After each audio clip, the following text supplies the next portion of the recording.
Hello, everybody, and welcome to the 6 Pixels Under podcast. I am nerdSlayer, or NS, your host, and this is episode 35.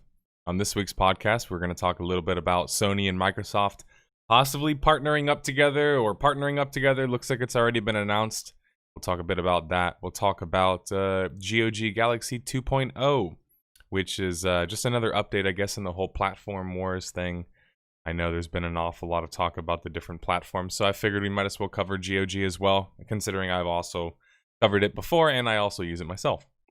We will go a little bit into the news of a new Star Wars movie coming out. Apparently, there is a Star Wars Knights of the Old Republic trilogy movie series being worked on right now that's already been confirmed. So we'll go into that a bit. Sorry if I look a little bit washed today. My alarm did not go off on time, so happy Memorial Day to all of those with people who've served. If you haven't already said something about that to them, please do. If not, let's just say I guess a congratulatory happy Memorial Day to all of those who this matters to, for those who work in the armed forces in wherever country, all that good stuff. On the MMOs on the Go segment, we will talk, of course, about MMOs, the most exciting thing ever, right? Chronicles of Spellborn is not dead yet. Apparently there's a emulator still running or just started running. There's been some recent resurgence, I guess if you want to call it that, with regards to Planetside 2 and their recent, I guess I would say engine change. They went to DX11, not engine change. They went from DX10, I believe, to DX11, and they've had a little bit of a resurgence in their population. I wanted to briefly go over that. As well as there's I guess some recent news coming out about Final Fantasy XIV and its more recent subscription numbers. There was a headline that came out that stated that, oh, Final Fantasy XIV is at 16 million players overall. Obviously, it's probably not at 16 million players overall. That being said, it's been rumored to be over 500K, so anyway, lots of weird, interesting bits to talk about, but not a whole lot of main bits to dive into. I guess what I mean by that is that today might be a shorter podcast if you guys don't have a lot of questions for me. I couldn't find a whole lot of things that I really thought were interesting to talk about this week, besides just, you know, all the usual stuff, which is MMO related. On this week's From the Vault, we have a special game, maybe even a game that labels itself a virtual world, to talk about and possibly highlight. It's a one-of-a-kind game from the Vault, and I figured it would be a perfect one to cover on the series because it's just one of those very unique games. Anyway, I'm not going to spoil myself. Hello, Dead Earth, and welcome to the Noir Club. I appreciate you subbing. You are the first sub of the day, so thank you for that.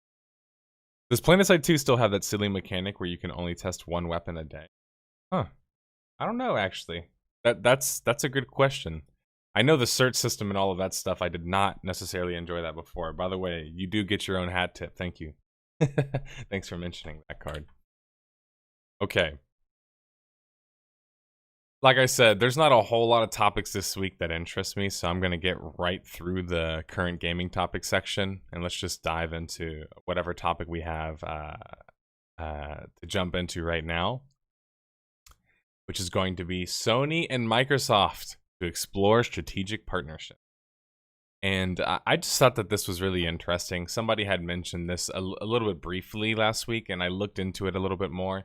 And the main things that I saw here are, of course, obviously, this is an unprecedented announcement. We don't typically see these big platforms working together. Microsoft and Sony, obviously, PS4, Xbox. If you don't know the whole history about that, I'd probably get read up on it because we don't talk about console stuff maybe a whole lot on the channel. But generally speaking, the PS4 has kind of, you know, beaten the Xbox One, if you will. And it now looks like they're going to be joining forces over the joint development of future cloud solutions, they say, in regards to Microsoft Azure, rather. And then it also talks about content streaming services, the data centers, possible data center usage, different stuff like that, apparently. Finally, the last thing that they're working on in collaboration is supposed to be AI. So it's nothing concrete, nothing specifically was said besides, well, you've got, you know, possible new gaming experiences and entertainment experiences for customers, which is like basically what they told the press. But as far as I could see, the only thing that's being worked on that's been said so far is joint development of future cloud solutions, which doesn't even necessarily mean a positive thing, right? That to me sounds like, what if it's another one of those things where they're trying to figure out service thing? They're coming up with some new cloud service to do all of that. I don't know, but it's still, you don't see Sony and Microsoft work together that much. So I still think that that's worth mentioning, even if there's not a whole lot other to mention about it. Sony barely competes with Microsoft in actuality. Microsoft makes all of its money from consoles. Yeah, I mean, it used to compete on the console, though. I don't think it's fair to say that they don't compete anymore, or at least don't compete. I think they tried. I think they failed. They didn't necessarily do the best job of competing. And in fact, Xbox 360 and Xbox itself did very, very well. I just think that the PS4 is a better system than the Xbox One, and I think that they've, they being Sony in this case, has had much better exclusives, which obviously results in, generally speaking, better results. I won't go over this too much, though. I don't want to get stuck in the mud on any of these topics that I don't necessarily have a whole lot to go into about, but I did want to briefly mention them.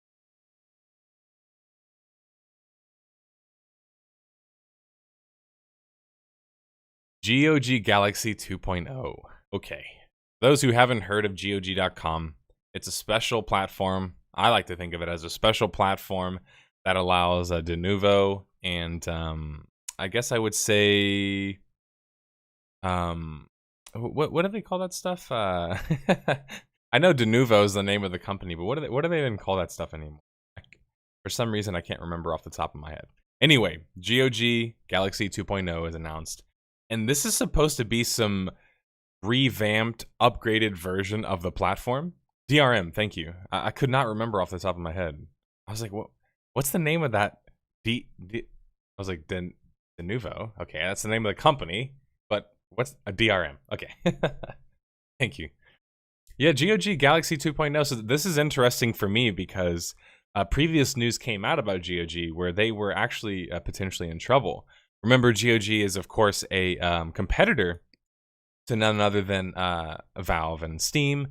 And obviously, it being one that doesn't allow for games to have DRM on it makes it kind of like a user-friendly, maybe community-centric platform than maybe Epic or some of these other platforms that are currently out there. Also, with GOG, the big thing about them in particular, besides the DRM aspects, is you can get some of the classic games and you can basically download and import them on any platform. The idea is that whether you're on your console, your PC, or wherever else, you can just create your own, I guess I would say, game library of sorts. And of course, for many people, this is not anything new, but maybe if you're somebody who likes to use GOG as a platform, this is new for you. I think that's a good thing, first off, and it's also good to see more platforms getting back into the whole tracking achievements type thing. They talked about hours played, games owned, and being able to track that stuff. I think that that's like very underrated information and very underrated data that we don't typically get access to. Maybe besides those who are spoiled by using Steam, I guess I would say at this point. But I think about how much I rely on that data myself, seeing player counts, concurrent numbers, how much a particular game sells, things like that. Like, without that data, it's hard to make a lot of assessments and it's hard to make a lot of analysis, really. And actually, this is a good segue. I was looking for any segue into a soapbox because I don't want to be on the script too much this week because I didn't have... Like I said, there were no topics that really jumped out to me in terms of current gaming news. So let's go ahead and step on to my soapbox, if you will, and let me preach a little bit here. One of the things I've found with regards to MMOs, and I guess like working around them, is oftentimes you either get like this insane sense of either over-the-top hype and maybe unrealistic level of expectation. And then you also get that mixed with like this extremely negative level of pessimism. And that basically sums up like the MMO industry right now. On one extreme end of the spectrum, you have a lot of people who are just tired. They're tired of the status quo. They're tired of what's currently out. If you show them another game like Elder Scrolls Online, Guild Wars 2, if you show them one of those games, they've probably already heard of them. They probably already tried it. And so they're kind of not really interested in getting another advice or getting another game suggested to them when it's going to be just like all the other games. And so you have a certain level of pessimism for sure. The thing that I wanted to kind of highlight today, and I'm kind of walking into it almost randomly, I guess I would say at this point, because I wasn't planning on talking about it right away. But it's just population data and how we can make assessments on how good a game or a company are doing, right? Now, obviously, this is something that I heavily get into on the Death of a Game series.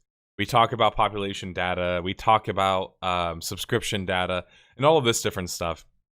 And there's one overwhelming thing that you see a lot of the times, and it's kind of people saying something along the lines of, man, I don't know if these Steam chart data or the Steam chart data here or this or whatever else, I don't know if that's enough to get an accurate representation of how many people are playing the game. And I'm going to let you guys in on a secret. Unless the developers or publishers really want us to, we're never really going to know how many people are playing the game that we're playing. And obviously I'm talking about MMOs in particular because developers are incentivized to not tell you exactly what their population data is. In fact, I can't really think of a reason for them to tell us their population data unless it's really good and they're just bragging, basically. In my experience, that's about the only time you see people mention their population data. So what I often find a little bit annoying about that is that this is something that you kind of expect whenever you go into any discussion concerning MMOs. You know that like population data and statistics and all of that stuff, it's kind of like not necessarily there. And it's not there because it's not reported by developers themselves. And so a lot of the times players will kind of self-report their own statistics. And there's checks and balances. When people look at Final Fantasy 14 numbers, they take into consideration what parts of the story have you completed? Maybe do you have a mount? What level are you? How many hours a week do you play? What's considered an active player? Because I see this mentioned quite often. People will say, well, this MMO has X amount of active players. And it's like, okay, what is the basis for active player? What do we consider to be an active player? Is an active player one who plays maybe for 1 single hour? Is an active player somebody who potentially, beats a quest line or can beat a number of quests in a week? What is the parameters for what is considered a active user? That's the first question you have to answer. And then once you answer that question, you have to think, okay, how is this game or company, how are they making money? And if we can tie this into a particular game, actually, this is quite relevant to, we can talk about the recent slight resurgence, I guess you would say, concerning, and I know we're a bit all over the place, so bear with me here. We're going to go in and out a little bit today. But yeah, somebody wanted me to mention this last week, and I didn't mention it. But Planetside 2, as we've previously outlined and have previously covered, recently went to DX11. And this has actually been, as the data on screen shows here, the most successful they've been in the past 2 years. And that's pretty significant. So although there's not a whole lot of data to go off of this from now, obviously the information just recently came out. But as you can see here, they've had in the past 30 days a 71% increase gain in percentage in players. But as for average players overall, the average concurrent players has actually like streamlined or evened out around 3,500 players. And as I said, it's been about 2 years since they've managed to get to 3,500. So for Planetside 2, or in this case, Daybreak, who hasn't had the best luck with Planetside 2, but I mean, can we necessarily blame them? Obviously, it hasn't necessarily had the most development compared to maybe other titles, and kind of was caught in a weird position. Planetside 2 in this case, where SOE was acquired by Daybreak. Daybreak is now an investment company. Daybreak operates Planetside 2. Daybreak decided to do a Planetside Arena, which is, I don't even know where to start with the Planetside Arena thing. I don't even think I could keep myself from from just saying like, what the fuck. Sorry. The whole Planetside 2 or the whole Planetside Arena thing was silly. But now at least I'm glad to see that Planetside 2 is having some level of resurgence in its population, because it's really one of those games that you feel like could do something, but just doesn't do something. And when I say could do something, I just mean that it's different and unique enough to offer something that, you know, allows it to continue to operate in the current marketplace. You know, it's a unique game. It's a game that I think that not a whole lot of other games can really replicate. I mean, how many Planetside 2 type experiences are there out there that offer that sort of type of experience?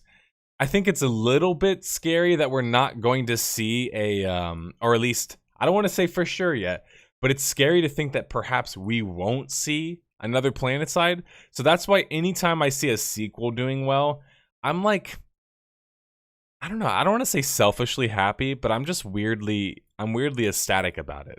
I really want to see sequels do well, because for me, if a sequel is doing well, that increases the chances for there to be another game, right? At this point, with Planetside Arena already coming out and kind of already pissing people off, I don't know what the future is for the Planetside IP, which is why I still think it's interesting to bring up. It doesn't look like it's quite ready to have its own Death of a Game episode yet. So that's at least interesting.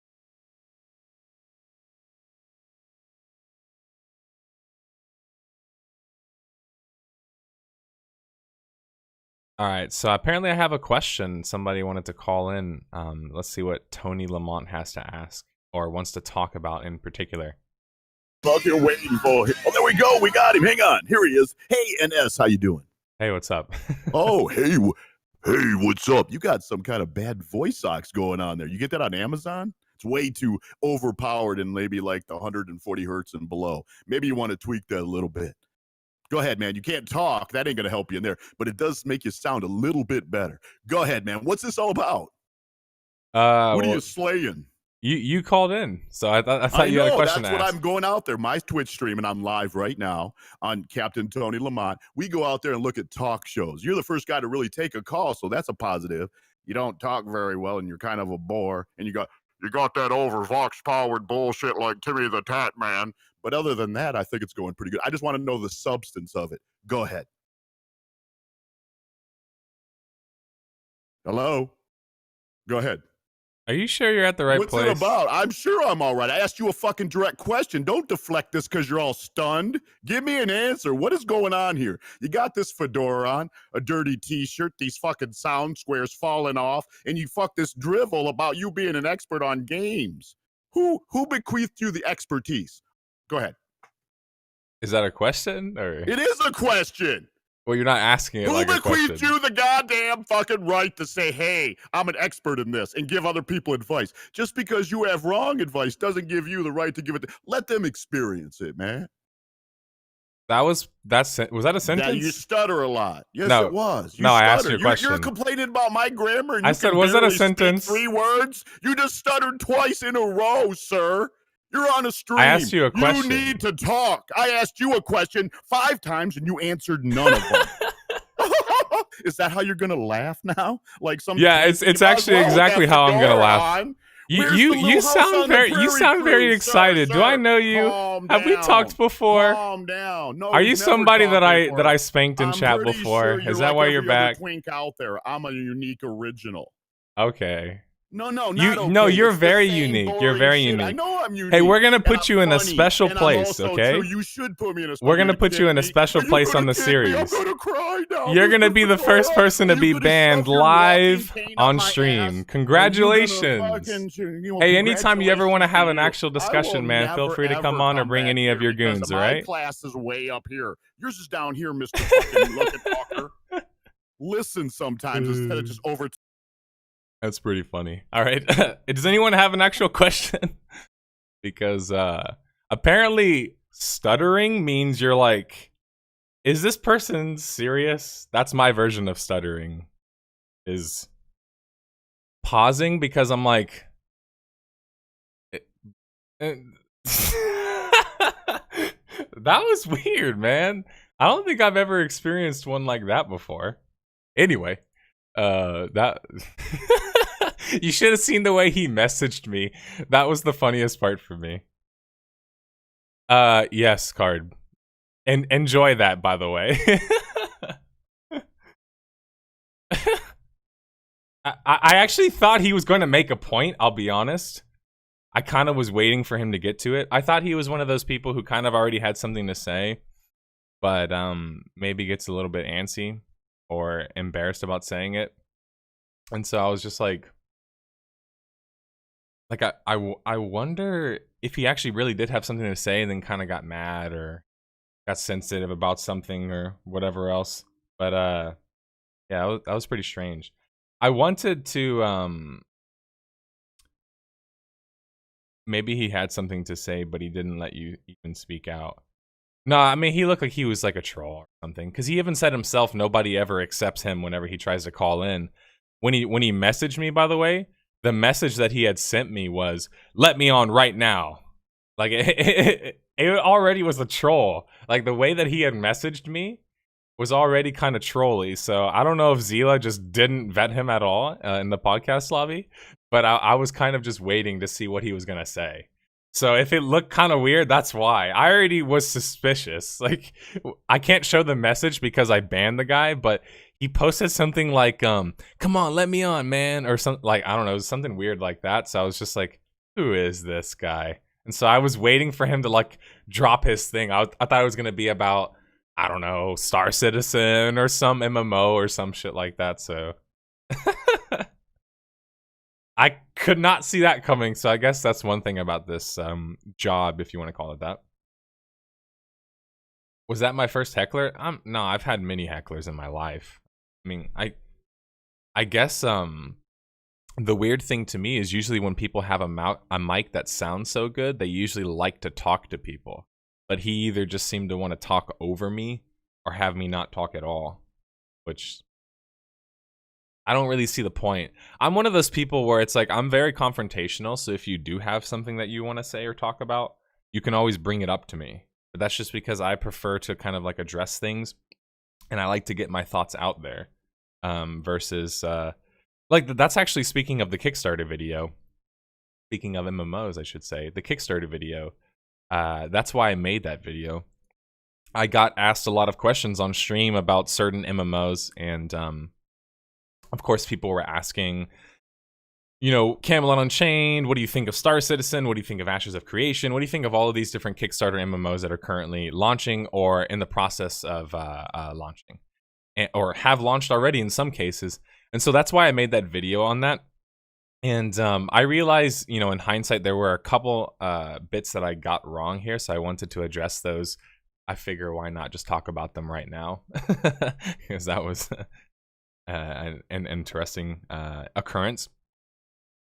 Camelot Unchained, we talked about Crowfall, Star Citizen, Chronicles of Illyria, Ashes of Creation, Pantheon. There's some honorable mentions, like I talked about City of Titans, the Fractured MMO, Project Gorgon. I mentioned Guns of Icarus Online, which is kind of like on the edge, I guess, of what you would call a multiplayer slash MMO. And then we talked about some of the launched MMOs, which many people probably don't even know that there are currently launched Kickstarter MMOs.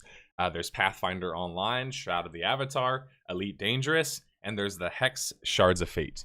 Now, all four of these games aren't necessarily doing so hot. Besides Elite Dangerous, I would probably say Elite Dangerous out of all of these other games is doing the best. But Elite Dangerous also brings up an interesting point. And it was something that somebody mentioned in the thread itself, actually. I like to go through reaction threads to my videos, typically because oftentimes you can see maybe what somebody's main point of criticism is, or what people were thinking about in regards to your video. Yeah, he is. X Voodoo X. I'm assuming that's what he was doing. That guy said something about Twitch, and he was like trying to contact people. And I was the first person to call in, I was the first person to accept or whatever. Anyway, so the first top comment is Pathfinder Online saying it's launched as a joke. I mean, it's not a joke. It's sad, and maybe... Actually, no, you know what? I disagree with that take. I don't think it's at all a joke.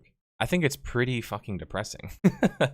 I don't think there's anything funny about Pathfinder Online and its like bastardization of an MMO. Have you guys ever even heard of Pathfinder Online MMO? Let's just go look that up. Let's watch this.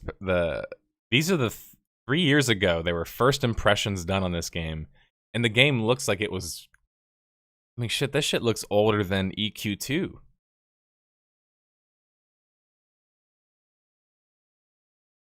Oh yeah, that's like EQ2 quality right there. It's really a shame. I don't understand why Pathfinder of all of the of all of these different universes, I guess, or IPs, why they would be the ones to not only create a game in an MMO universe, but create one first off, in my opinion, without next to any MMO talent. So they have basically nobody that I could recognize that works in MMOs currently. Previously, maybe there's some guy I'm sure I could recognize one or two, but I can't recognize anybody that works for the game anymore. The publisher doesn't even know what they're going to do with the game anymore. And sorry, I'm a little bit disconnected, but with Pathfinder, the reason why I personally like them is I think that it's an interesting universe. I like the Pathfinder RPG series or world, if you want to put it that. I like it. I've enjoyed Pathfinder Kingmaker Chronicles, which, by the way, is apparently getting like some free remake, or not remake, but a free Ultimate Edition that's supposed to be coming out like any day now, which is totally awesome. Anyway, that's Pathfinder nerd stuff. Long story short, the MMO is it's less than stellar. So while I understand what he's saying here, I don't know. I don't think it's that funny. I think it's pretty damn sad that Pathfinder Online is so horrible. And then whenever people say claims like Guns of Icarus Online isn't an MMO, the interesting thing about these claims is that when are we going to pick and choose or draw a line in the sand of what an MMO is supposed to be based off of? Because whenever you say something is based off of matches, that doesn't mean that it's not an MMO. And that's the strange thing to me, is that if something can have matchmaking and not be considered a multiplayer game first and foremost, or maybe not considered the typical massive multiplayer online game, what does the line start and end? What is an MMO? What is not an MMO? Is it just the massive part? Is it how many players in a certain instance? If it's certain players in an instance, then games like Elite Dangerous, Guns of Icarus, and Hex Shards of Fate aren't MMOs, right? They aren't by that logic. But the thing that I found interesting here is there's an apparent know-it-all guy I see here on the, sorry if this is one of you guys, but seriously, you act like you know everything. You sound more educated than I am. And I spent way too much time researching this shit. But he says, a few issues here. Elite Dangerous is not and has no intention of becoming an MMO. So this is where you can't make claims for other games and you can't make a claim for a developer. How does anybody know what any game in particular has an intention of becoming? Because whenever you look up Elite Dangerous, for example, and by the way, I bring up Elite Dangerous and I'm even willing to get into this discussion because Elite Dangerous is probably a perfect example of one that always comes up whenever people reference, what's an MMO? Is this an MMO? Is 24 players, or I think it's 24 players in a single instance is the maximum they have in Elite Dangerous. Could that constitute anything close to an MMO? And if you're going to talk about the amount of players playing at one time, like in one single instance, then maybe it does not classify as an MMO. But Elite Dangerous does still allow for a massive, persistent world to be traversed by a massive amount of players. Maybe not all within the same instance, but you see what I'm saying? It's a lot less. It's a lot less simple than maybe people are making it out to be with regards to coming to grips with what is considered an MMO and what is not considered an MMO. Hex Shards of Fate, for example, why was it called an MMO TCG? It's because it, first off, wasn't a TCG that was attempting to be a massive multiplayer online game. It wanted to have leveling systems, questing systems, raids, group content, guild, social systems, all the typical stuff you see in an MMO, all the typical stuff that you see, but just obviously in a card game. And so, can we say that Hex Shards of Fate is not an MMO? We actually can't. Technically speaking, we can't, unless we're going to have the discussion about what is considered massive, right? The only way we can change the discussion about what is an MMO is if we actually talk about what is considered massive.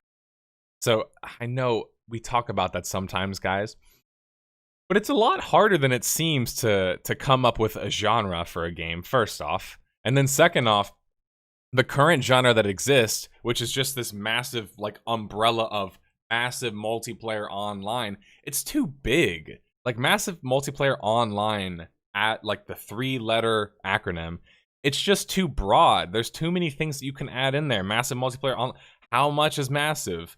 Are we talking about a persistent world? Are we talking about a lobby? Are we talking about a match making system?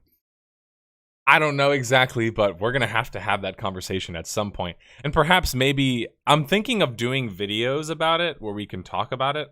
And I'm thinking I'm going to do them based on where they're voted on. So we've talked about it briefly on the podcast before, but we want to introduce a term series where we talk about different terms and kind of how they affect gaming. And in this particular case, MMO is obviously a term, and MMORPG, in fact, are both terms that I'm sure many of you would like to have defined and adequately defined. And I hope that we can do that at some point, because otherwise, what's the point of me complaining about nomenclature or complaining about really anything of that sort, right? I don't think it's my place if I don't do my due diligence in explaining what terminology and acronyms mean, I guess is what I'm trying to say. So Ulysses would like to call in. I'm going to go ahead and drag him in here. Let's see what he wants to talk about. He said, I'm in the lobby and I'd like to talk about Planetside, MMOs, and faction balance in WoW Classic. Okay, that's an interesting sort of broad topic, but population is always going to be a main topic of conversation in the world of massive multiplayer online games, because without population, the game can't function, right? So let's see what Ulysses has to say on that. Hey, what's up? Hey, how's it going? It's going great. I guess it's going to go even better now that I have somebody who's here to actually ask a question.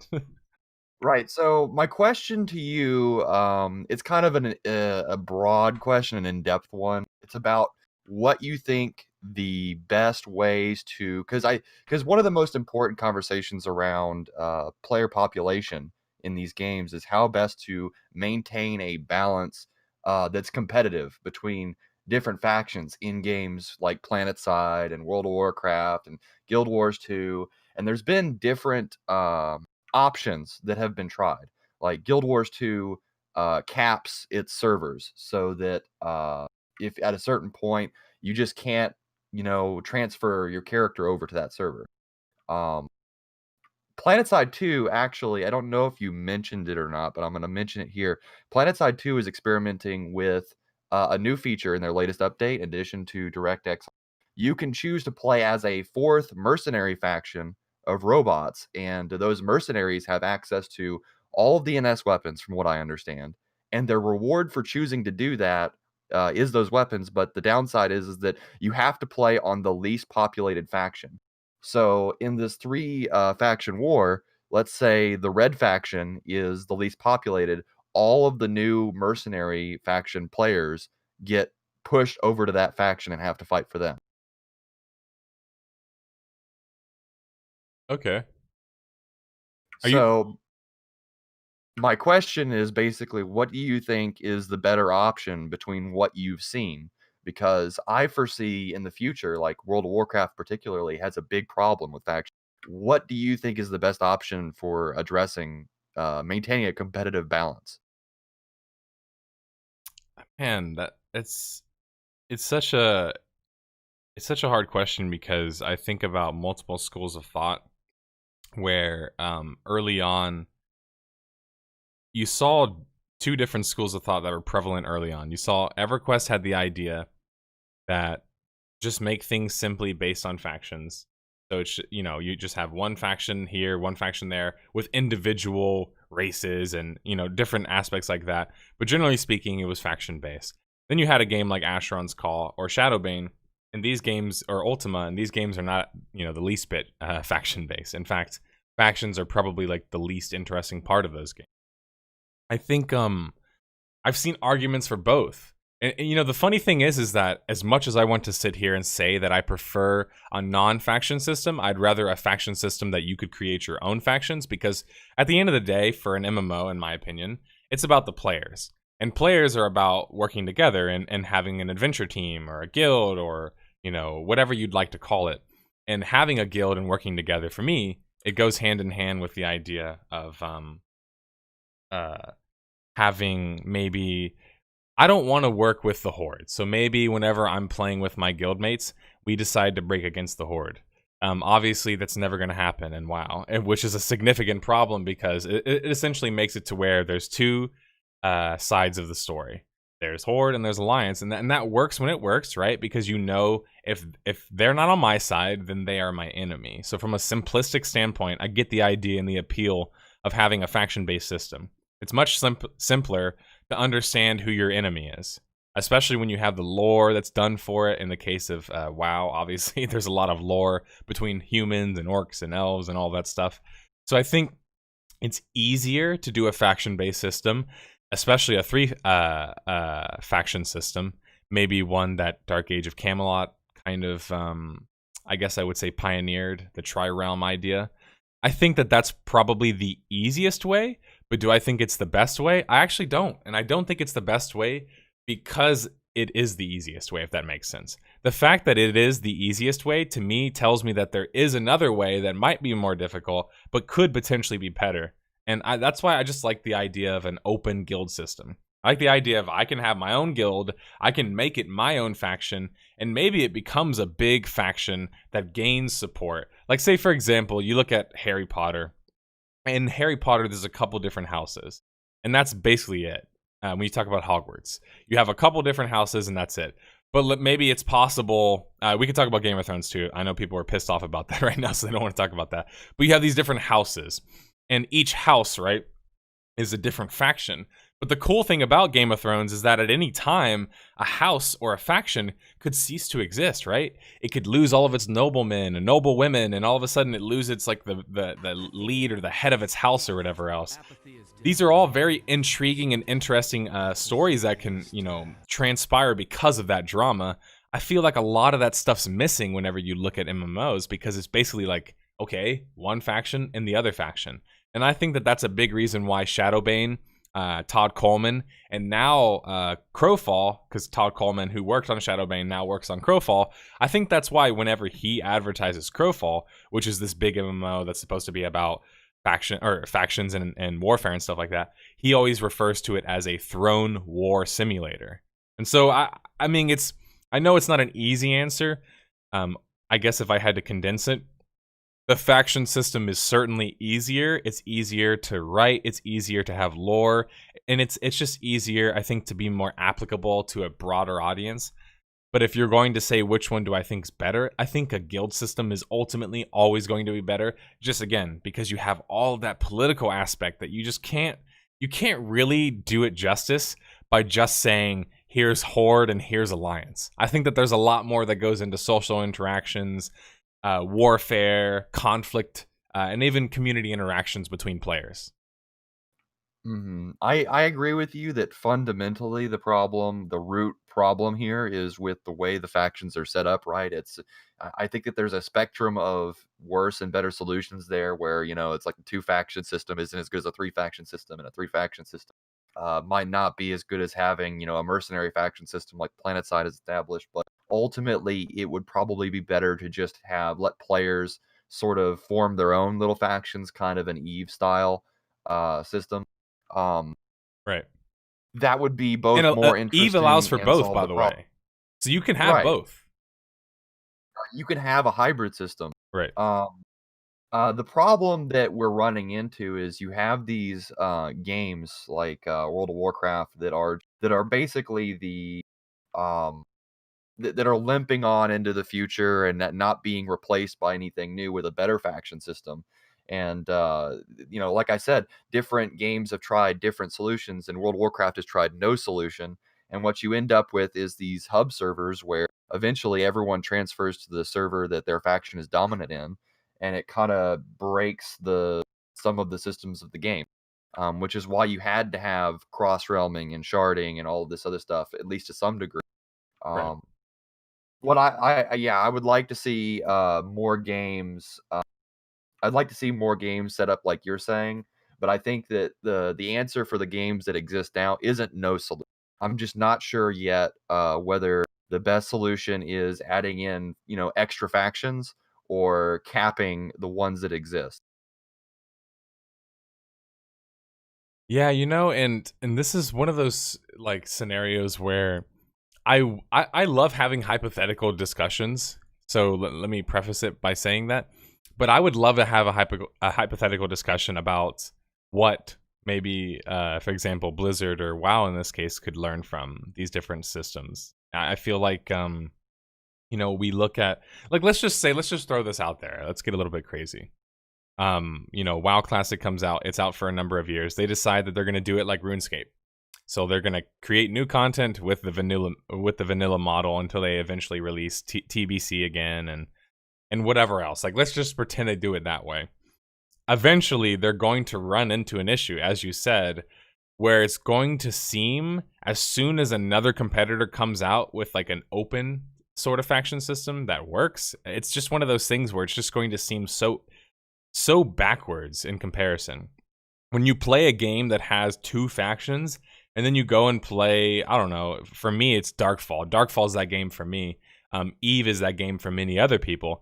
When you play those games and you go back to it, it's just so hard to like get that same kind of experience, because it's just like, like I mentioned in Eve, like, does it have the same lore and kind of story background as maybe like WoW or Final Fantasy does? It absolutely doesn't. But you can create your own story because of all of the other political aspects. And what if I could say you could do the same thing in WoW if you just allowed for that as a system to be introduced? Is maybe you could allow, again, crazy ideas here, but maybe you could allow for, I don't know, a Horde guild or an Alliance guild to at least go neutral for like a particular instance. You know what I'm saying? Like maybe like Right. a particular area. There's something they could figure out. It's not out of the realm of possibility. Right, but it takes a lot of, and I think a part of the reason why they haven't changed is that I just don't think that they want to shake the boat, right? That's What it true. has worked for a long time is still kind of working, Yeah. but I think that they're gonna have to, if they want to progress their Warfront system, if they want to progress the classic servers with no cross realm, I think that they really don't have a choice. I think they have to come up with some solution. Otherwise, it's going to be worse than live. I mean, imagine a world where everyone sort of moves to a hub server with only their faction on it, and there's no cross realming at all. I mean, what's the point of having a PvP server if you're the only faction on there? You know? Yeah, and I think that that's still something that maybe the general populace hasn't necessarily gotten over. And what I mean by that is that one interesting thing I notice about MMOs, and I've seen it kind of unfold with WoW Classic, is it seems like for some people, if you told them they could play the game just like in an offline capability, like maybe they didn't have to have conflict against an enemy faction, I think some people would still say yes to that. I think some people would still maybe not necessarily be against the idea of playing I WoW without having to worry about another faction, right? I think there's I still people that are definitely like that. I think that, however, is like completely backwards, right? I think right. I mean, I think you and I agree with that, but it's one of those things where it's like, if you allow people to have the option, kind of like a lot of maybe more modern mechanics that got WoW in trouble, is if you allow everyone to have it, then everyone's going to have it. And then it becomes everybody does it all the time. And so it's like one of those things where I would personally like to see some maybe changes, or even if like the community could do something about it. That's my main point, is like, if as a community, if we could at least police it ourselves, we could at least do something on our own. We wouldn't have to worry about Blizzard or whoever else handling factions or things like that. But I'm with you in that I think that ultimately a 2-faction system, it's going to feel dated. Not right away, of course, because we're all going to be enjoying the game, but like eventually people are going to feel like that 2-faction system is dated if they don't already feel that way, which I can already see an argument for that. But I also think that it's just one of those things where the casual or the general populace hasn't really caught up necessarily to understanding how massive multiplayer online worlds work. And I mean like good ones, you know, like a world that's trying to be a virtual world. In fact, the game that I was going to cover on this week's From the Vault, that I'll go over after I'm done chatting with you, is Second Life. And Second Life's a perfect example of that. Second Life is described and is advertised as a virtual world. And so that's pretty unique. You know, there's not a whole lot of MMOs that legitimately advertise themselves in that way, and WoW has never been that way. But I guess I can't help but now combine this, like your question, with my idea of, I would love to see classic WoW with some upgrades to it. Like maybe some more modern upgrades, like faction systems, and I don't even care about the content at this point. Give me more systems in WoW. That's what I want to see, but maybe that's just because I'm the outside guy looking in. Right. There's some points there that I would like to agree and disagree with, and I'll explain. So the first point that you made about that there are people that don't want to interact with them at all, and that already exists. You see it on the PvE realms, right? And that's a huge portion of the population of players who just don't want to interact with the opposite faction at all. They complain anytime and there's a mechanic in the game that forces them to do any kind of PvP, and that's fine. That's a huge portion of the population. And then you made a point that that it'd be nice if we policed ourselves, and that you also made a point that you wished that people would police themselves, but you don't think that necessarily that exists. Well, it did exist. So let me tell you the story of Emerald Dream. Emerald Dream was a server, an RP PvP server with limited cross-realming, and that community banded together to maintain a faction balance. It was pretty nearly evenly split for a very long time. There was great PvP. The problem that happened was when all of the other servers became hub servers, the major PvP guilds on those other servers and the streamers who liked the PvP migrated to that server and ruined the balance for profit, for greed, and just for this fact that they couldn't get PvP anywhere else. I don't know what the state of Emerald Dream is today, but I can't imagine that it's... I think that the WoW Classic community is similar to this. I think that they care a lot. There's a lot of discussion around faction balance. You see it play out on the streams. People talk about what streamer should go to what faction to keep that server they're going to balanced. Now, I've spreadsheeted out, you know, the average viewer count of all these major streamers, you know, in the discussion with my personal friend group of like what we think that the faction balance is going to be. And it would be nearly split as it is right now. But that's not the problem with that, is that, you know, you don't know what percentage of their viewership is going to go what faction. You don't know what streamer is going to change their mind and go to whatever other faction. I just don't think that the average viewer of streamers is a good representation of what the faction balance of that server is going to be. I don't necessarily even think that the private server faction balance is a good representation. But the broader point of this is that there's a lot of anxiety in the player base about this issue. I think that saying that people don't know about it or don't think about it, I think that the portion of the population that's interested in classic WoW is very conscious of. You know what? Actually, that's a good point. And the reason why I say like the actually there is, I was thinking earlier about when I talked about policing it yourself, and how, you know, basically we used to do that ourselves on RP servers we would play on. I always liked to play on an RP PvP server because that was like a big hook of it. It's like, at least I knew community wise we could make an effort, and there would be people who would show up, you know, for an event, whether it be faction wars or whatever the hell we're doing.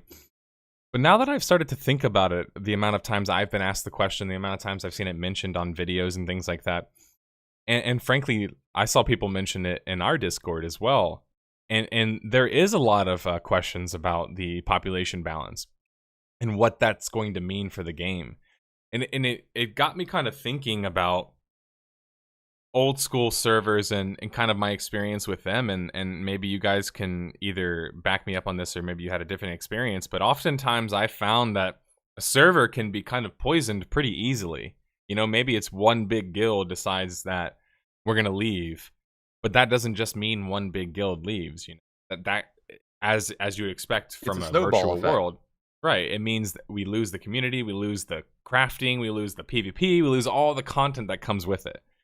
And it does have me wondering, what is Blizzard going to do about balancing issues?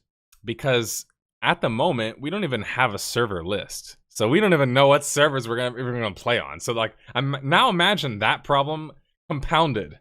It's even compounded because we don't even know, first off, 100% what servers are even going to be in the game. Yes, they did say certain servers, but they also didn't leave the door closed on RP PvP. Not to mention, if we do get an RP PvP or we don't know if it's just one server, is one server, and there's just so much that goes into it. It's crazy that launch is coming in just a couple of months, and there's still a lot of questions, a lot of questions that I have. People, like I said, people are very anxious about it. My personal prediction, and this is just there's a lot of variables up in the air here, but I think it's going to end up looking kind of like Modern, where so the big question is there going to be server transfers? As far as everything I can tell, there's not been an announcement on whether they're going to have server transfers.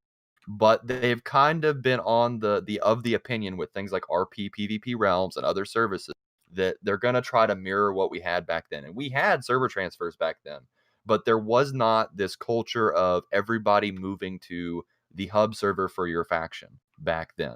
I think that will exist today. Oh, it absolutely will. I'm absolutely certain it's going to exist today. Right, and you can tell why that's going to be a big problem, even if there is, like I admitted earlier, this is the same kind of group of people who are like the Emerald Dream server, want a balanced server. Even if you have one or two servers that self-police and balance themselves. What I'm most afraid of happening, the sort of the doomsday scenario, is that you have streamers and PvP guilds server hopping server to server, ruining each of the balanced PvP realms just because they can't get it anywhere else. And I'm not saying that I'm not saying be angry at those people. Those people are only responding to a problem that's endemic with the game. It's not their fault. It's the developer's fault for not setting it up different. Right. And I don't know how the community would respond to Blizzard stepping in and saying, with classic WoW, we need to maintain some sort of faction balance, so we're going to implement a new system. I don't think it would be responded to well.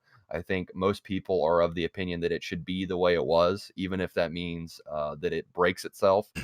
I'm hoping, though, that eventually at some point it will break itself so thoroughly that people will demand Blizzard do something about it. I think that might be what ends up happening. And I actually don't think that that's like the best solution, because as you kind of absolutely not inferred, it basically means that there's going to be attrition. Like, we're going to have a lot of attrition before something actually happens. Because like when I've started to think about it more so now, this has actually happened already, and I don't know why I didn't think about it before. But it's actually already happened in WoW. Do you guys remember, like, if I remember correctly, someone correct me on the server name, but was it, what was the name of Swifty's main, Daramaktir? That Swifty's main PvP guild? I know there was a bunch of PvPers. Daramaktir, from what I understand, was a server with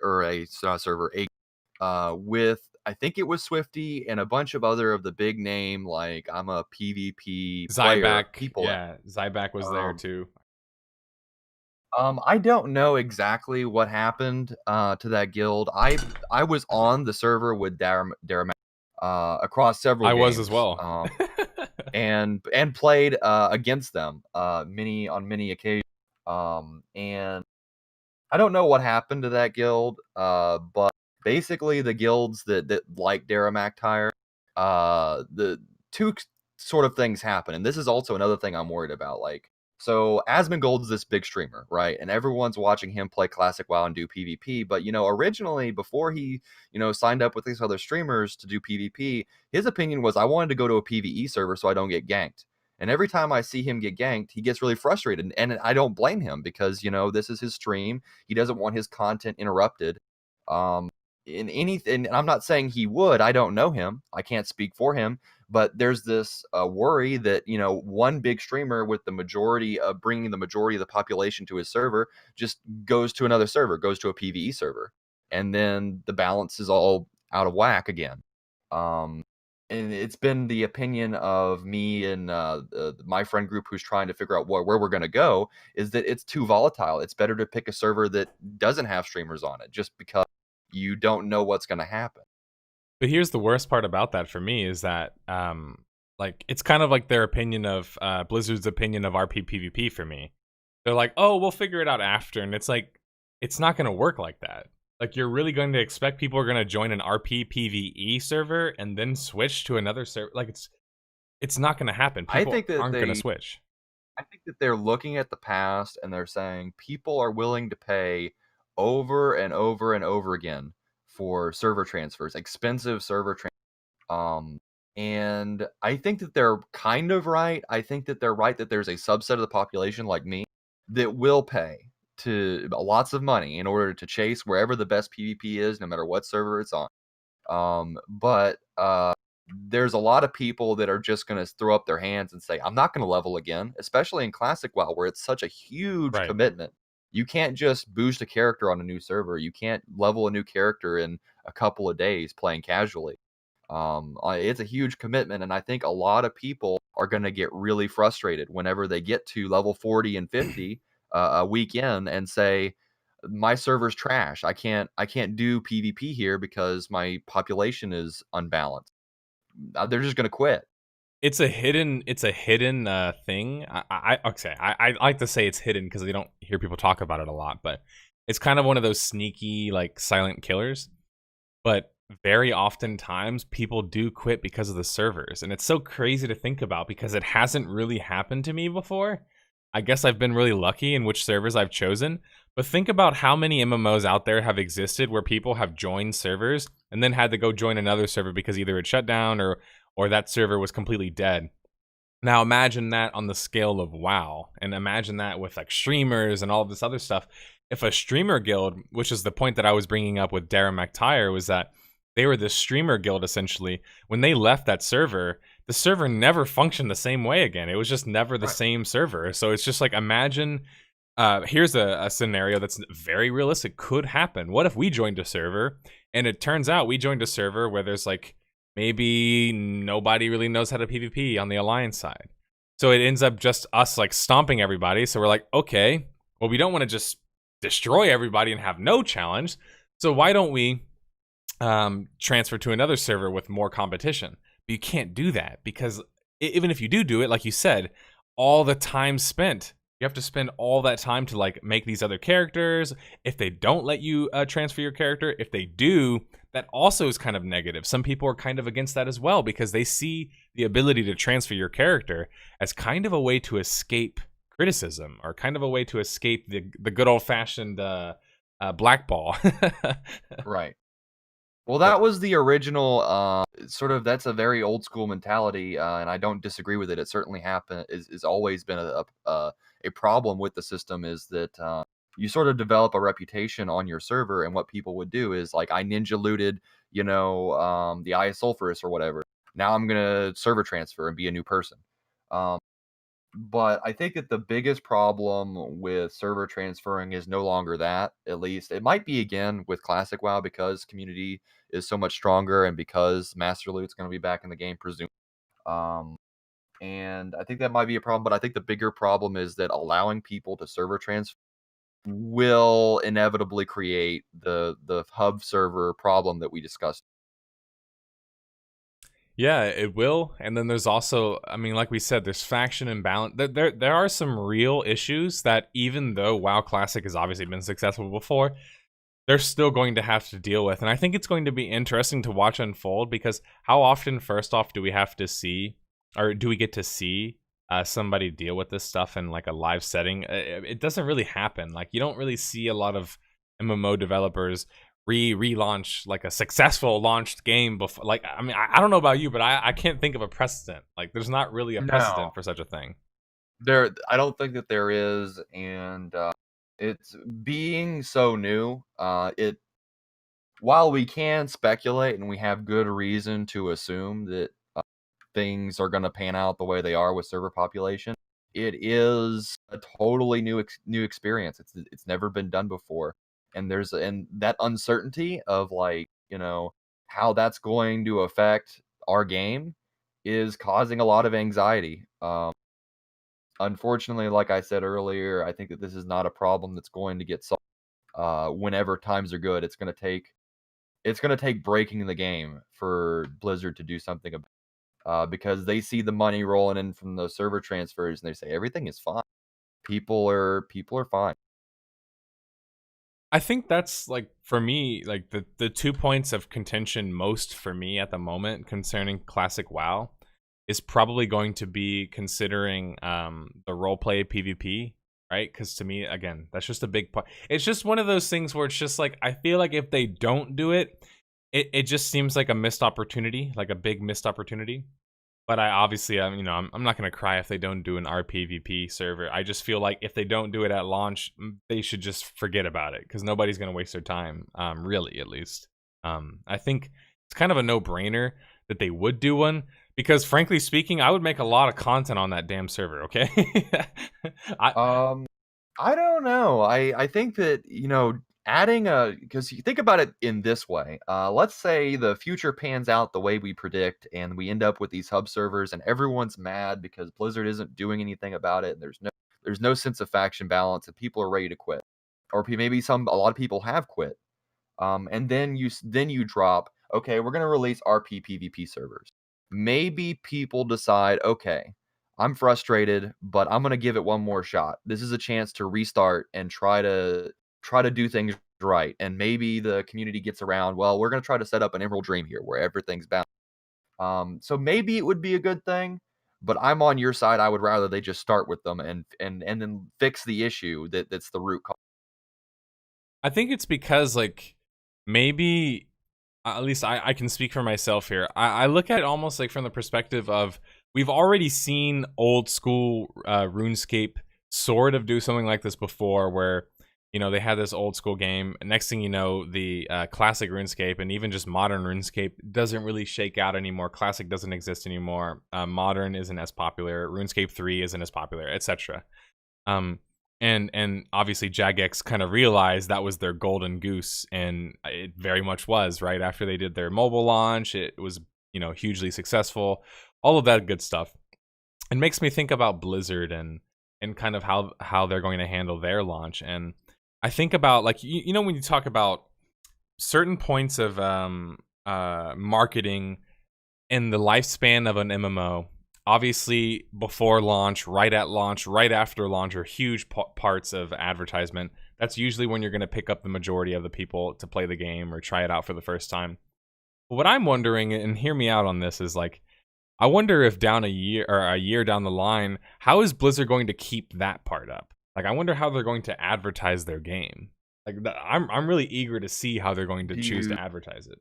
Do you mean in modern or for classic? For classic, like, are they going to have a big push towards that? Like, how are they even going to handle advertising in a weird way, almost like against their own game? That is it is weird in that they sort of cannibalize their modern content, modern audience, pushing people towards classic, particularly, since classic is as far as we know, classic is going to be classic. They're not going to add anything onto it. If anything, they're going to add, a TBC server and then a Wrath server or whatever. But all of those things, it takes away the audience from their modern um, from their modern content that they're creating, which devalues that content. Why should we spend so much money making that new content when we can very cheaply rehash the old content and push players over there? It does beggar the question. I think that there's also the issue of the fact that like people have been saying, what if they decided to make modern more like classic, and that's how they do it? Well, obviously we all hope that they take they learn from their experience with classic, and they take the modern game in a more classic direction, at least with the features that we like. The problem that I foresee with that is that they're already probably in development for their next expansion. Are they going to cut off, development for that expansion in order to work on a more classic version of modern? I feel like it's a big workflow problem, especially with the timing of classic and the timing of the next expansion. Yeah, like we talked. I think you and I have talked about developer made content before, but I never thought about it in this context. How are they going to make more developer made content for a game that's no longer actively being supported as the main source of revenue within like the same stable house as like the other game? Because you have the modern version and then you have the classic version. Hear me out on this. What if at some point, and by all measures, it looks like this could be soon, but we'll see. What if at some point the modern crowd is kind of like, hey, whatever you're selling us right now is not working, so we're gonna go play classic WoW. And at that point, Blizzard's in a weird position. We can keep making content for classic WoW, or sorry, for modern WoW, but obviously it's not going. Again, I don't know for sure yet. They could save it. You never know with Blizzard, but right now it's not trending upward. So maybe it doesn't look like the best thing for them to do. But maybe they sorry, what was I saying before that? I sidetracked myself. I was about to make a point about the oh, that's right. If there's not enough of a modern audience, then WoW is not going to be able to make enough money. Right? Because currently right now, Right. Yes, classic WoW is going to be big, and yes, people are going to be excited about it, but we can't say for sure it's just going to replace modern WoW. Like, there's no evidence to suggest Yeah, that yet. I don't think that it's safe to assume that, but I guess if you sort of take what I said earlier and put it all together, to put a finer point on my workflow issue that I pointed out, the worst case scenario for Blizzard is that they see that classic is really successful and they decide, okay, we're going to remake modern WoW to be better in the way that people like classic. Okay, but we're already halfway through making this expansion. So what do we do? Well, I guess we cut off development for this expansion, and we kind of have a Warlords of Draenor, where we sacrifice content for this expansion to make the next expansion. Well, I don't know about you, but I'm pretty positive that a significant portion of the population that are going to try Classic are going to bounce off of it. They're not going to stick with it, and that's not wrong. It's just not for them. So around the time that they're going to start getting tired of Classic, they're going to want to go back to Modern. But now they're going into Modern into a half-finished expansion that they're kind of working on a better version of it for the future. So now they have this, sort of stepping in a hole over and over again, where they're losing players in Classic, going into a modern version that's half finished because they're working on a better version. I feel like they're kind of in a difficult position if they choose to go that way. Let's also just talk about monetization. That's really what I'm trying to hammer at is how are they going to make money when they're basically like their own competition? Because Right. if modern WoW is not the one that's the breadwinner, that actually is like very problematic for them, right? Because it means that they're going to have to change the way that they do content. They're going to have to change their kind of whole approach to everything, and maybe even consider doing original, vanilla content or TBC or whatever else. That's what I'm thinking about, is kind of like the monetization aspects. I keep bringing that up, and I know everybody talks about what happens after 2 years, what happens after a next year. Like, I get that has been asked a lot, and we're nowhere closer to figuring that part out. But I guess I'm just wondering how they're even going to make money off of it. Because once classic WoW, if it did make more money than modern WoW, I don't know. I feel like Blizzard would do something about that. Right, I agree with you, and that's why I'm saying that they're in a tough position, because if they try, like I said, they tried to do that. There's this concept whenever you're making these sort of business decisions, and you say, well, one product is going to cannibalize consumers from the sales from the other product. Well, there's sort of an evaluation that has to take place. We can ignore the cannibalization effect if our competitors are going to release a similar product, but that's not going to happen. So we can't ignore cannibalization if you're going by the text. So then what do you do? Well, then you have to evaluate sort of the return on investment of the two projects, and you either diminish or kill the project that's making less money, because if you're cannibalizing, past a certain point, it just doesn't make sense anymore. I guess it just depends. What's going to be ultimately the make or break here is, number one, how deep is the cannibalization effect, right? Like, how much sales are they going to lose on modern from classic? That's going to be a big point right there. And the other point is then, how committed are the developers now that a lot of the older people who started World of Warcraft are gone? How committed are they to keeping World of Warcraft modern going for the sake of profits, or classic for the sake of just for the sake of itself, if it isn't making profit? Yeah, and I think it's easy for some people to kind of leave it as like, oh, we'll just leave it classic. But like, can we just have the the discussion that maybe that's not really mature to think of it in that way? Because like, do we really think in 2019 that Blizzard is just going to leave it the same forever and never do anything, never change anything, never add anything? I mean, I don't think anybody really has that opinion, but I do see it mentioned a lot of, obviously, I'm not even going to get into the whole no changes thing. But yeah, I would say largely I'm in agreement with you. I'm really looking at this from multiple different angles. I'm looking at it from like an artistic standpoint.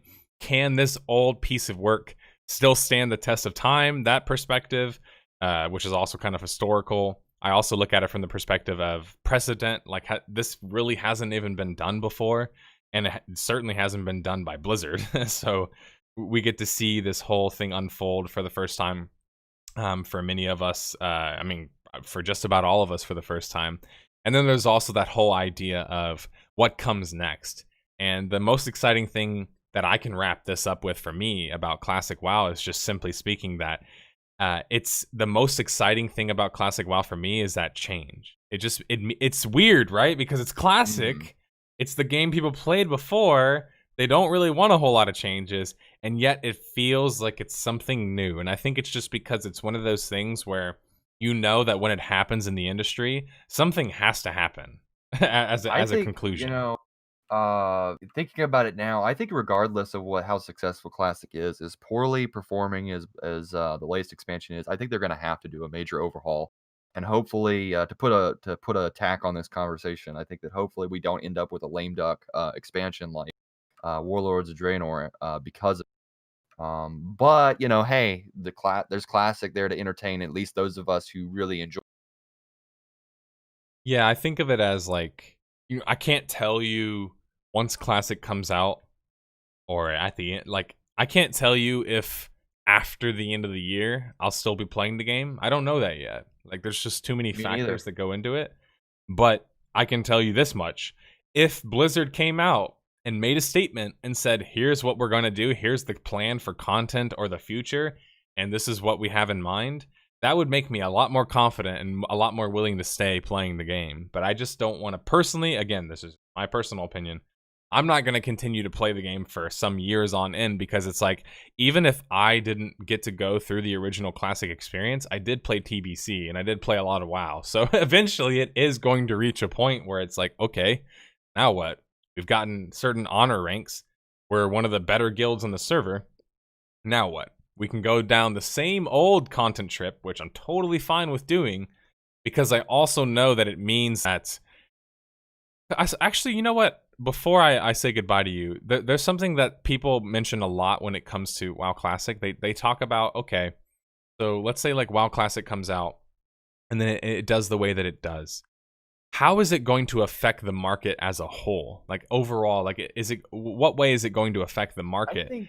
People are thinking that it's like the same old. So does the same old mean we're going backwards, or does it mean we're going forward? I think you see copycats. Like, Blizzard has always been it's been done because of Blizzard. Blizzard releases, the World of Warcraft. You see World of Warcraft clones, etc. You see the Overwatch. You see the Hearthstone clones. I think you see classic clones. Again, I don't think that it's going to be as successful as classic. I think it's too tough to recreate. But what I'd like to leave you with is this: is a lot of my friends have expressed what you're expressing, which is, what do we do when it's all over? Well, wouldn't worry too much. At the end of the day, all of that is going to take a long time to do. It's going to take you, a year or more to do all of that. And when was the Right. last time we sat down and consistently played an MMO for a year? It's been a long time since I've done it. I don't know about you. So I'll be happy. I think I'm going to be happy pretty much no matter what for a while.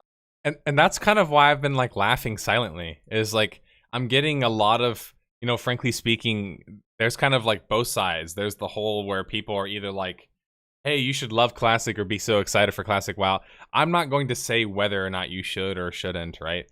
You're not really going to have a choice, though. If you like MMOs, you're going to follow WoW Classic. And that's what I think is, again, another really interesting thing about it, is all eyes are going to be on deck. Everybody's going to be watching.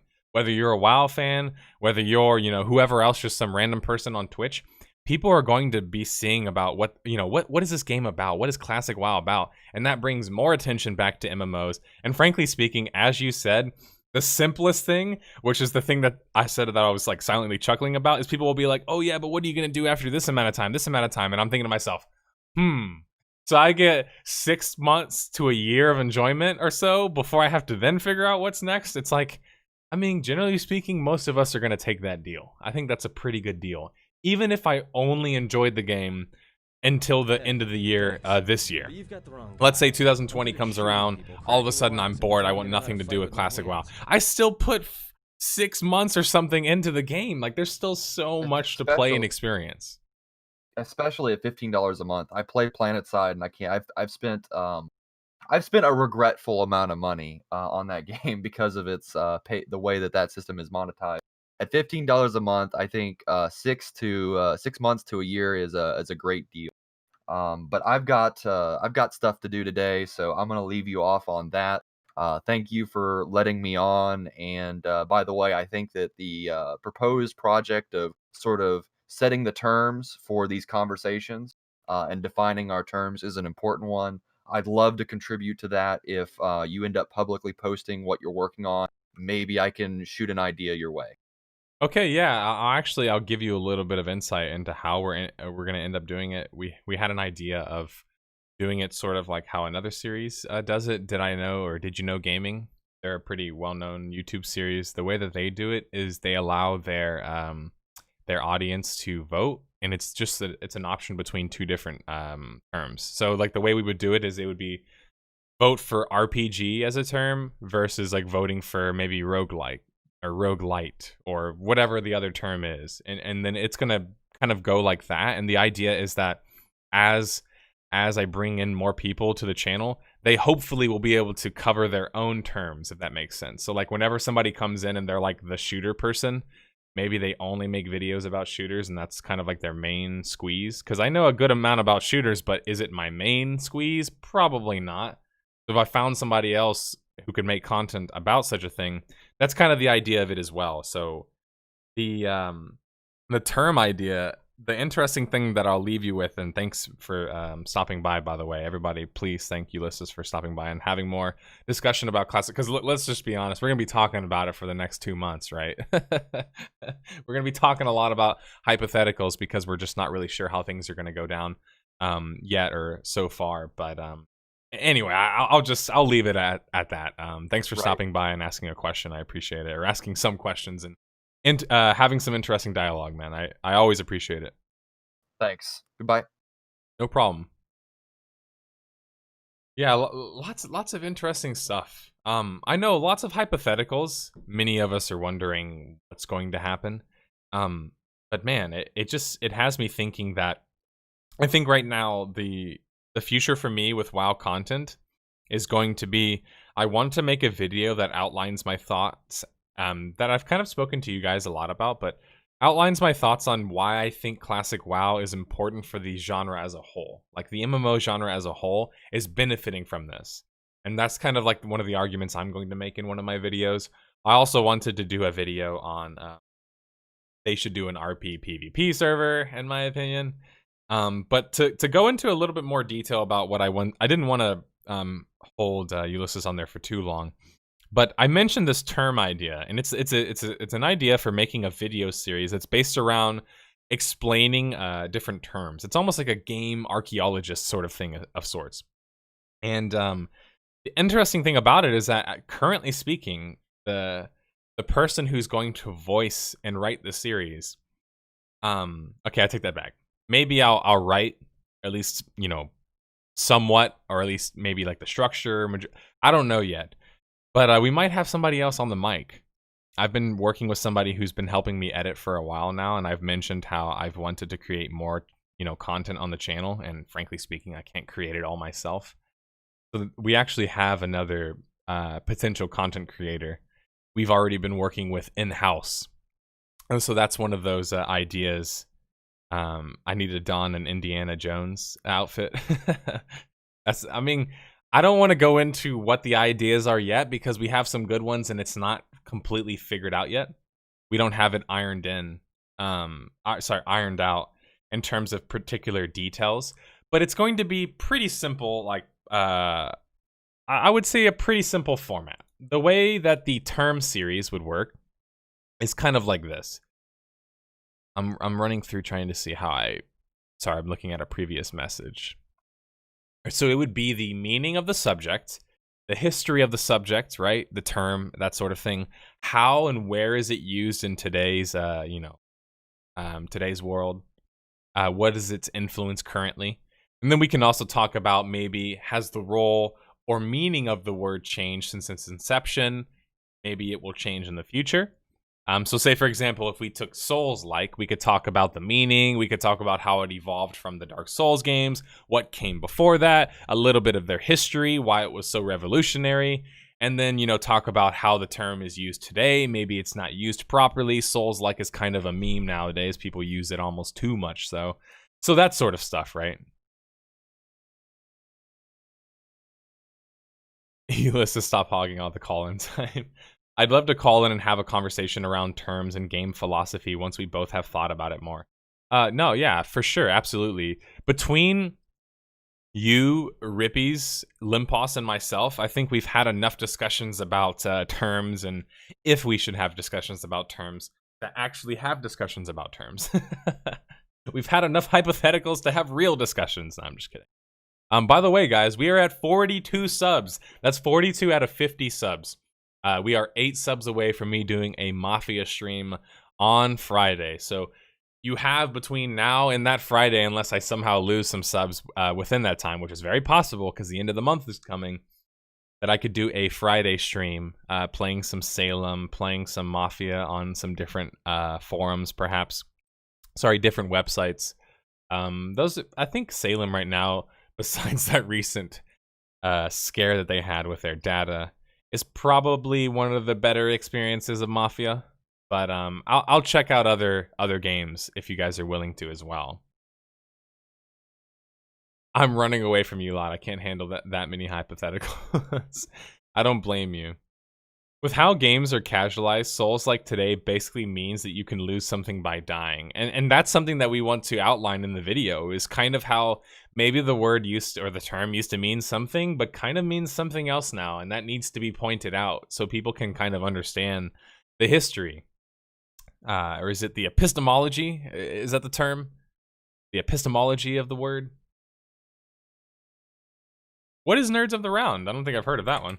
Hey, thanks. But you've got the wrong guy. I'm good at shooting people, cracking wise, and pretending to know how to fight with my hands. Looks like a podcast. It's also an episode of Storage Wars, apparently. Thank you for that Twitch Prime subscription, Ace, by the way. I appreciate that. Here's your Fedora tip, tip for Lemate. How would you solve the empty neighborhood feel of persistent player housing in MMOs? Well, you have to make player housing useful, and you have to make it an integral part of the game. I mention this a lot, and I feel like I don't mean to sound like a broken record, so I'm sorry if I ever retread any ground. But the single most important thing about an MMO is the more that you make it like a real world, the better it's going to come across, and the least problems it's going to have in regards to maybe some of its community aspects. So an example of this is like in Star Wars Galaxies, there was a lot of empty housing. And it's a shame because player housing is a huge part of that game and was always a huge part of that game. So how do we fix the problem of player housing just being scattered all over the place? Well, a simple solution, just like in real life, is taxes. You have to pay taxes. The problem with that is that people get a lot of money, they pay a lot of taxes, and then they don't use it. And that's even worse than just not using it.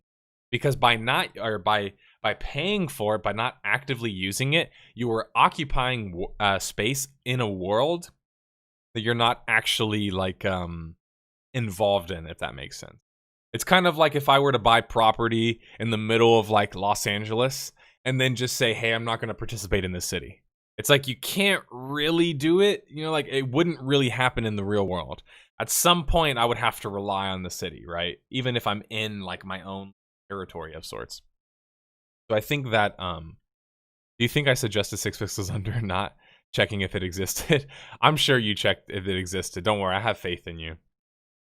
So in order to keep player housing relevant, you have to make it fun. So it has to be about vanity, it has to be about fun, it has to be about customization, all the cool aspects. Maybe you can make your house look a certain way, certain colors, size of house, right? It has to be maybe a money sink, a time sink. It needs to take time, money, and effort in order to acquire a house. Otherwise, if everybody's just given one, then nobody really cares about them. And that's kind of why I really dislike these games that give you these like instance houses. Everybody gets it, and it's basically all the same. It looks the same. There's barely any customization. At that point, if I'm not going to be living in my house in actuality, I don't really want to have the house like handed to me on a platter. And what I mean by that is like in the real world, would I like a house handed to me? Absolutely. Is it going to happen? Unfortunately not. Nobody's going to give me a free house. But in video games, you can basically get free houses, and they ended up getting treated like free houses. Or like anything that's given away for free, typically, which is kind of like you're not really valuing it as much. And so in order to keep making player housing viable, you have to make sure that players can either get by playing the game solely from a player perspective. And I mean, doesn't have to rely on NPCs. You don't have to rely on developer-made content.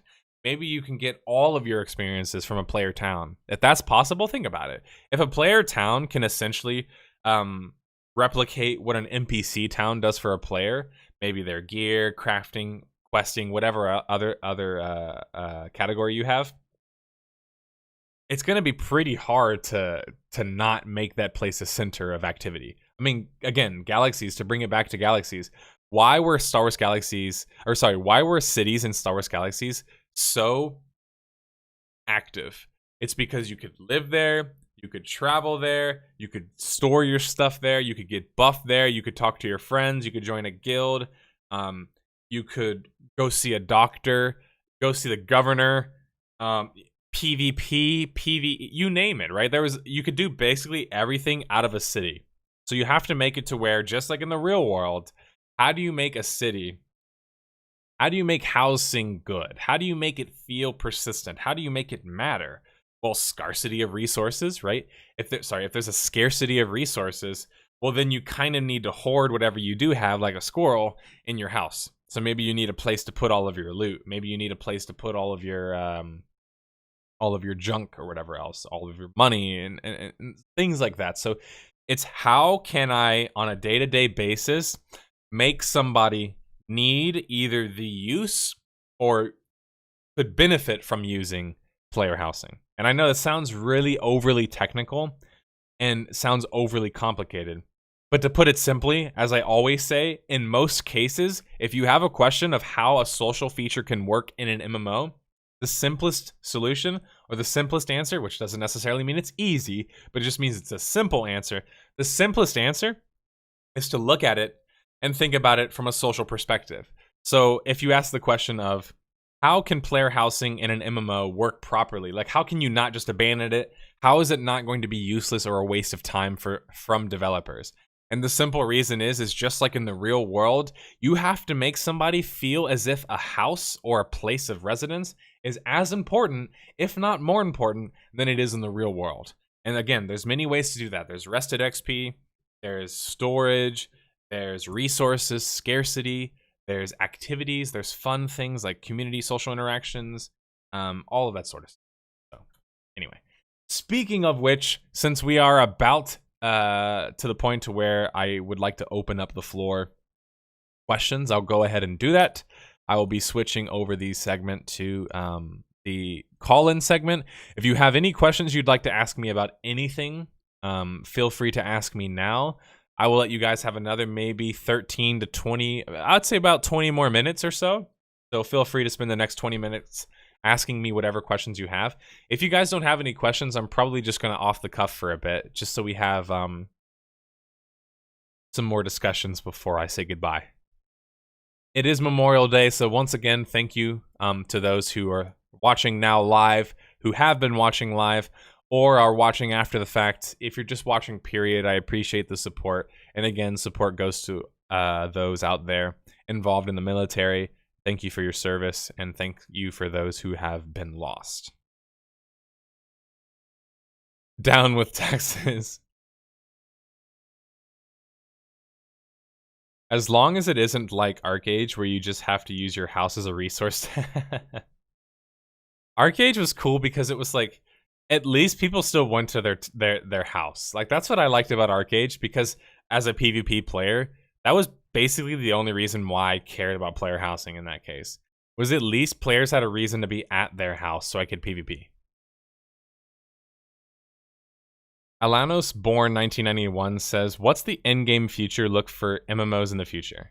Ready Player One movie where it's VR and we can make our characters look however we want?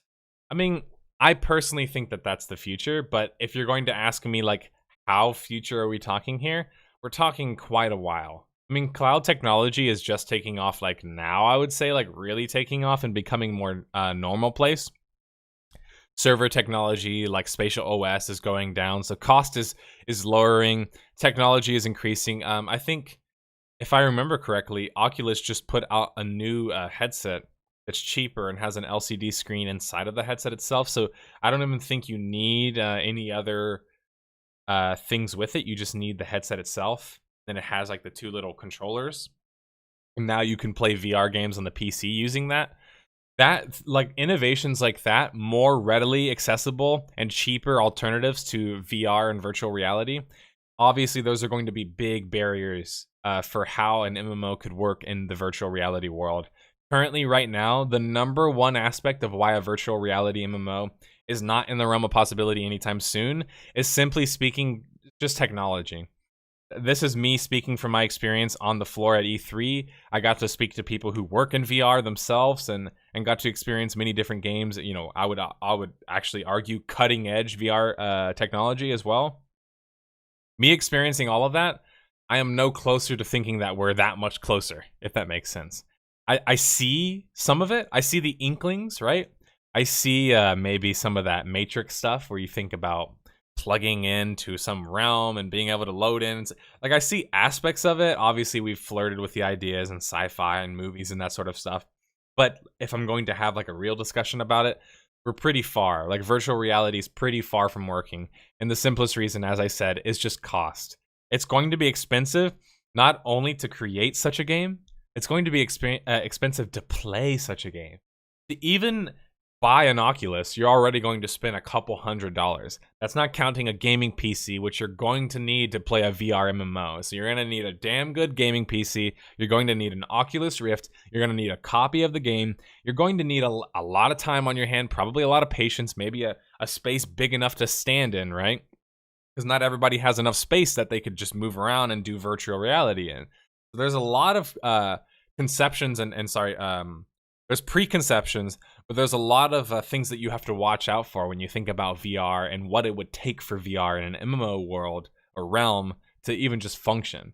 And even just currently right now, the only VR that we have in a massive format isn't massive yet. It's just kind of like multiplayer. Like, we have like chats and live chats and VR chats and things like that. But we don't have, you know, real like multiplayer quality AAA VR experiences. We don't really have any of those yet. So until those come, we're a ways off from VR MMOs. Theoretical question. What kind of game should be like to move WoW from, or what kind of game should be like to move WoW from the top spot? Are you saying what sort of game would unseat or usurp WoW, if you will? I want to get some clarification on what you're asking. For me, to adopt VR, it has to be wireless with spatial awareness on the high end. Yeah, it would. I mean, currently right now, that's another issue, right? We have to outline is spatial awareness. Like, people are getting sick playing VR games for too long. MMOs require a lot of commitment. An MMO probably requires the most commitment out of any other game I could think of personally, right? What game do you have to spend 20, 30 hours just leveling out of the starting zone? Like, leveling out of the starting zone. Not a whole lot of games. I just imagine really buff nerds because they grind VR MMO. I mean, hey, if that's what it takes to get people active, physically active, caring about their health, and maybe even just losing a couple pounds, hey, I'm all for it. If they can design a treadmill to work in a VR game, and in a VR MMO, you actually have to walk on a treadmill in order to walk somewhere, I'm all for that.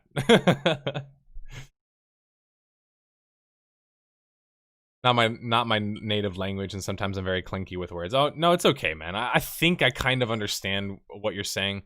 You're basically saying, like, what would it take to kind of usurp WoW? At this point, it wouldn't take a whole lot. And I know that sounds weird because you're like, come on, WoW's the most popular game. Yeah, but it's kind of at the lowest it's been for a number of years. I mean, I think somebody pointed this out last time. But in regards to WoW, the population is the lowest it has been for a number of years. I mean, I think 4 to 5 years at this point. So it's been a number of years, and WoW is still continuing to chug on. So I think it's going to take, surprisingly, not as big or popular as an MMO as you might think to usurp the game. I think it's kind of already seeing itself out the door, and I think that's why it's having this natural progression towards maybe more classic style content, because it's realized that the conclusion that it's already taken to its full conclusion, if you will, like WoW in its modern state, it's taken it to its full conclusion. It's very hard for them to go backwards. That's why I think it's more likely that they don't go backwards. They just, they went back to classic. It's much easier than, like, how do we rework flying? How do we change the way systems work? How do we redo LFR system? Like, it's just too hard to reverse engineer a game versus just, like, starting from, like, a basic point and being like, okay, from here on, now what?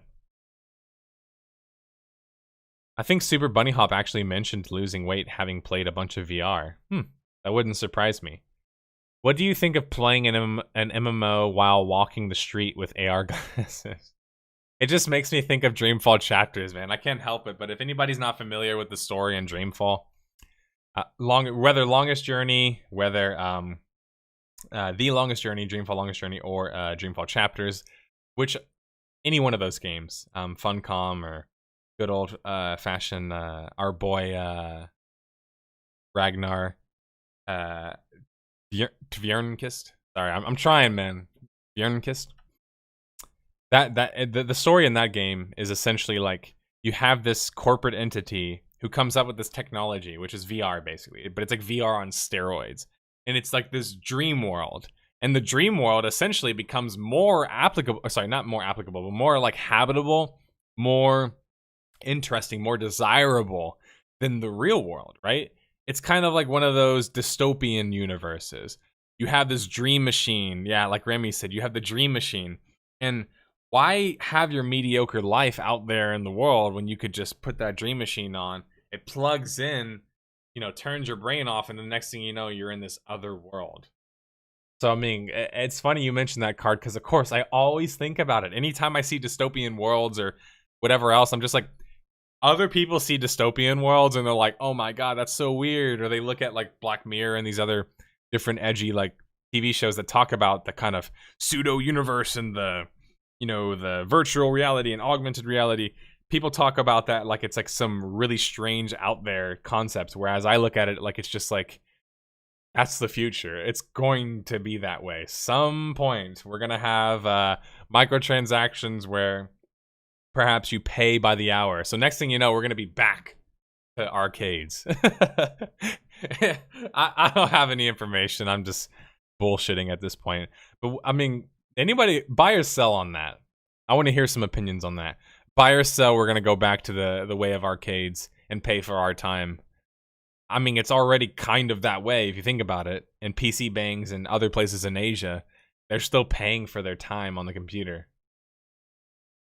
Neural network. He probably means procedurally generated neural networks. I mean, shit. I don't even think I know the science enough to even explain it, let alone even know how long or how possible such a thing would be.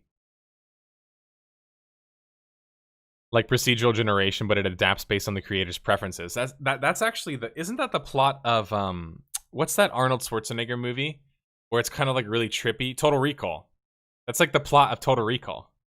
You're gonna have this like procedurally generated like neuro network that's like this perfectly tailored experience to exactly what you want. Except it's going to seem so damn real, like in Total Recall. You're not going to be able to tell the difference between that and reality. I'm just kidding. I'm not trying to scare you guys. AR glasses are making quiet progress behind the scenes. Huh. I'll have to look into that more. When you say AR glasses probably have way more applicability than VR glasses, right? At this point, I think last time I heard the discussion about different tech, at the moment, people were kind of postulating, maybe a bit of a hypothetical, but they were postulating that perhaps augmented reality is actually the way forward right now, at least. And it seems to be that's kind of true. Augmented reality right now is more appealing for advertisers. I think it's because it's a little bit more like realistic. But it's also kind of like you can find a tie-in for your app. You know, your app on your phone or whatever can have some sort of like, maybe you put on glasses, it has some sort of augmented thing that changes the way. You see what I'm saying? It's much easier to change properties of something than it would be to create something from scratch. Like if I had to create a world and then send that world out to like my neural network mind device or to my headset, that's going to be pretty hard. Like, I don't know the science for it, right? But that'd be pretty damn difficult. But if I just have to put on glasses that make something else look kind of different, that's a lot more realistic, right? You said WoW is dying. You said WoW is dying with population going down, making it easy for any MMORPG to take over. But what about WoW Classic? Well, I mean, WoW Classic obviously throws a wrench into all of that. But WoW Classic, as Ulysses and I earlier on the podcast outlined, is also potentially a killer for WoW Modern as well. It's a bit weird to think about, but WoW Classic in some ways could be the death knell or the death blow for Modern WoW. As it stands right now, unless a new expansion comes out and just drastically changes the opinions of Modern WoW, I think it's very unlikely that Modern WoW would be successful with no changes. And I think it's very unlikely that Classic WoW won't at least make them do something differently. So I guess we'll have to see. Like old school RuneScape to RuneScape 3. Yeah, you know, I think it's different than that. That's a good point. Every hole is a goal, by the way. 69. It's different though. And this is what I've been trying to mention to people. I feel like people have this idea that Blizzard is untouchable, that WoW is untouchable. But think about it. A developer-made content game, right? In this case, WoW is a developer-made content MMO. And you guys hear me say that all the time. That basically means theme park, but I don't like saying theme park because theme park, for some reason, as a term, offends people. It's almost like, for some reason, maybe some people get offended when you say they go eat fast food. In my experience, people also get offended when you say they do you guys get the analogy? I don't know if that analogy makes sense. You've got to unplug sometimes in order to just take a while or take a walk and smell the Matrix. No king rules forever, my son. People are offended by the truth. Yeah, that's probably true. But I guess, like, look. WoW is a theme park game. What do you do after people don't want to play Modern WoW anymore? You can't keep making games. People aren't going to stick around, guys. Once the content stops being made, it's going to trickle out, right? It's going to fade away. This isn't Star Wars Galaxies of a 10-year plus emulator where it's got all of these different systems that players have created like ungodly amounts of content from. It's less like that with WoW, especially Modern WoW. Modern WoW, I think, is going to have quite the fast death. Surprisingly, I think WoW Classic will actually die slower than Modern WoW. Again, unless Modern WoW can pull things out of his ass. At this point, I don't think it's possible. What I think is most likely at this point is that Modern WoW will try one more expansion, as Ulysses mentioned. I do believe they still have intentions of doing a new expansion. They will try to do a new expansion, maybe find some way to tie it in with WoW Classic. And if that doesn't do well, we're already at a dangerous point for Blizzard. We are already at a dangerous point, because at that point, they can no longer keep making content in that same way. I mention this a lot, and it's because if you guys haven't seen this video, it's my best explanation of this. But if you want to understand how developers make content, how they price it, and then how they go about selling it, I would watch my Death of a Game video on Age of Empires Online. On Age of Empires Online, the most significant part of that video, again, if you can learn anything from that video, I'd watch my the segment rather, where I talk about an interview, or rather quote the producer from Microsoft, who talks about what it takes and what constitutes making content. What he mentioned is that oftentimes what can happen is that sometimes your overhead becomes too high to where you're paying so much money to create content that you can't just have a mediocre launch or even just like a somewhat launch, like slightly less than a stellar. You have to knock it out of the park, because if you don't, you can't afford to make the content. It sounds weird, but the problem with Modern WoW and why it might actually face a faster death than most people would assume is because they can't afford to keep making that content if they don't have enough players playing the game. The main source of revenue in WoW is still subscriptions. So if there's not enough subscriptions playing Modern WoW, then how are they going to keep functioning in the same way? It's just not going to happen. If Blizzard decides they just want to, I don't know, leave the servers up and kind of just let it peter away like RuneScape 3 in some ways, fine. But to go back to what the question was earlier, when somebody asked, could another game, usurp WoW? During that time, absolutely. I think this is going to be the time between Classic and Modern WoW of, are they going to pivot to Modern WoW? Sorry, are they going to pivot to Classic WoW? Are they giving up on Modern WoW yet? Those are the two main questions. So the first question is, will they pivot to Classic WoW? And will they abandon Modern WoW? Those are the two main questions. But the third question that gets introduced is, what about the other MMOs? Is some other MMO going to come out during this time period, maybe take advantage of this? Maybe other current MMOs that are already functioning and existing, like Final Fantasy, Elder Scrolls, Guild Wars, maybe they get some more popularity because of this. I don't know. We'll see, right?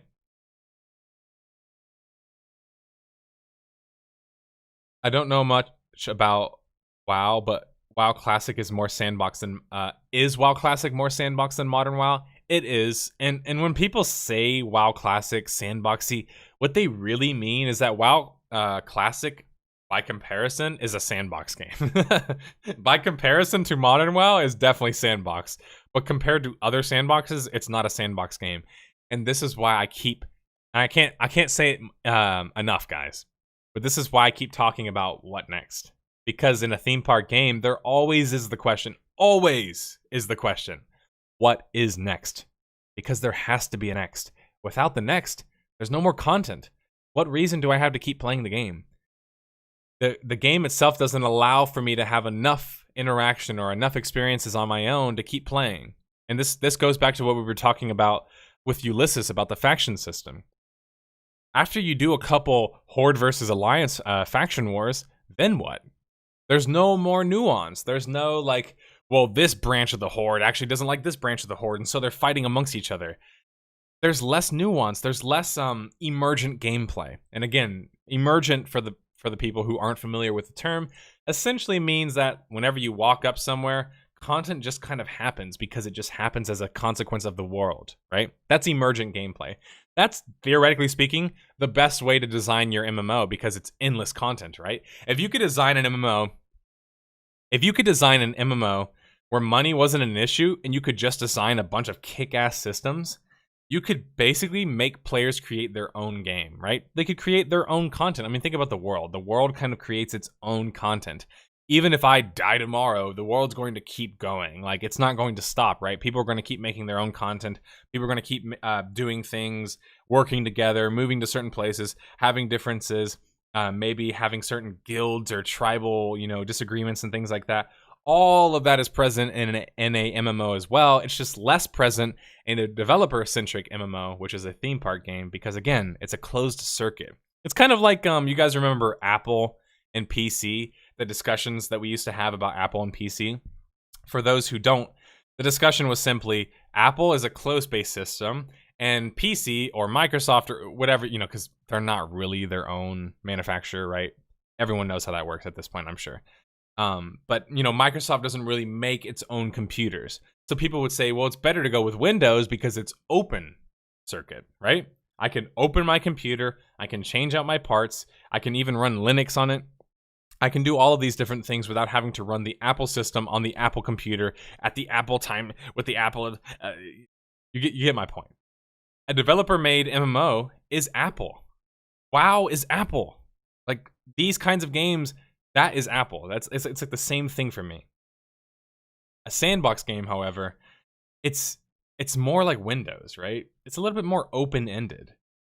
And yes, Microsoft does make its own devices, but it doesn't really make its own PC. In fact, I don't think any of its companies currently in production make its own PC, right? Does Microsoft make its own PC anymore? I don't think they do. I know they did at one point, because I had a Microsoft. But do they even make computers themselves anymore? And I even just mean like a subsidiary company. Does anybody know if they own another computer company? I'm gonna look that up actually,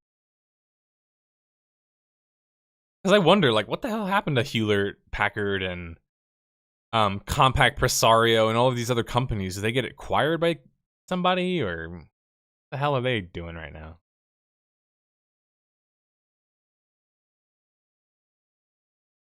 I'm not going to waste too much time here, but I was just running through really quickly to see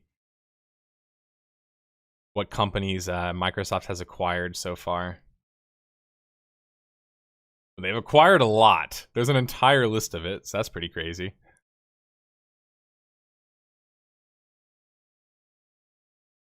They make Surface books.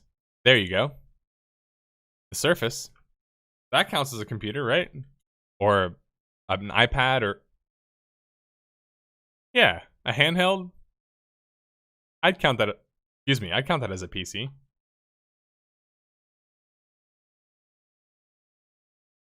HP Split. I actually work for them. Ah, okay. Hewlett Packard Split. I actually work for them. Should I get on the show to explain the whole story? If you want to, sure. if that's what you wanted to talk about. I think we've got maybe 10 more minutes max for the podcast. So if you guys have any more questions you'd like for me to get to before I wrap things up, let me know. Didn't they acquire Nokia back in the day and run it into the ground? Damn, is that true? Did Microsoft purchase Nokia? They did. Interesting. Yeah, Microsoft did purchase Nokia. Wait a minute. It doesn't exactly say when, though. And according to this is recent. Interesting. So I'm actually going to table that question, Alanos, for just a second, because I haven't got to From the Vault this week. I actually was going to just save it to the end. So I'll go ahead and drag in CarloLucas. He wanted to talk about HP and their death. Hey, what's up? Hi. Yeah, I'm CarloLucas. Hi. I've been... As soon as you spoke about HP, I thought about how the whole story went, because I worked for them. I did my degree. It's like a corporate studies. It's basically you work and you study at the same time. And it's like 3 months studies, go to university, and then 3 months work. And then you get money from that. And in the middle of my studies, HP split. Suddenly, everyone was part of Hewlett Packard Enterprise, which is now like a split party of HP. HP just just does hardware, and Hewlett Packard Enterprise does like B2B stuff, like business to business. And Okay. then they split again, basically having a software side, and the other side, one was software side, the other one was server and hardware. The third one was consulting, and now I work for the consulting part, which was bought again by another company, which again was merged with another third company that is from Germany. So yeah, that's how it went. It's disturbing, kind of, and until today nobody understands really, and everyone has like 5 contracts who work for the same company, but everyone has a different contract. We work for different legal entities, basically. That's so strange. Like, is it really just to divide things that way? Is that why they did it that way? Like, I guess I don't yeah, get so why. there's reasons. One was HP was in a pinch because IBM was basically monopolizing everything. So they thought, okay, we're gonna split up a part of us, and then we hope that Microsoft or Google or anything buy us. Okay. And that was the basic plan. Didn't work out, so now we have this huge conglomerate of split parties, and nobody understands how anything works anymore. Yeah. It's money. It's always money. That's crazy, man. I appreciate you taking the time to share that with us. The insider no story. I heard HP like, yep, that's my story. I work for the company. Okay. It makes me wonder, like, if other companies back then, like computer companies, got involved in MMOs. Like, at one point, when you think about it, everybody was involved. Like, all the original companies, you know, like Electronic Arts had their hands in it with Ultima. You had Microsoft had their hands in it with Asheron's Call, which, you know, not a whole lot of people know that, but Asheron's Call was published by Microsoft.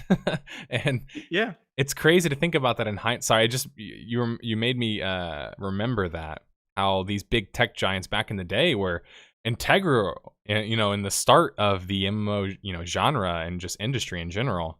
And then now it's like you don't see them as much, which is interesting as well. You don't see them, but they are still there. For example, Crysis. Yeah, for example, Crysis. The backend server was all from HP, or Square Enix. Like the Final Fantasy stuff. It's all on HP backend server. So yeah, it's like you don't see them, but they're still there. They're just on the background. They just do business to business stuff because we don't care what they do. The companies care what they do, but we don't care. Right. Yeah. Yeah, and then not to mention, like, I wonder how that's going to change with spatial OS and more cloud-based technology taking off as well in regards to servers and running servers and things like that. I'm sure that's not going to make HP very happy either. Well, they are going. What HPE, which is the Hewlett Packard Enterprise, is doing is basically they're buying cloud competitors.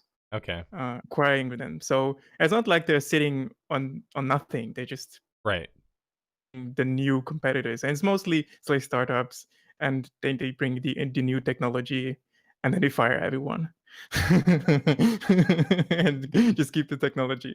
Yeah, sounds like Electronic Arts as well. Microsoft has done it as well.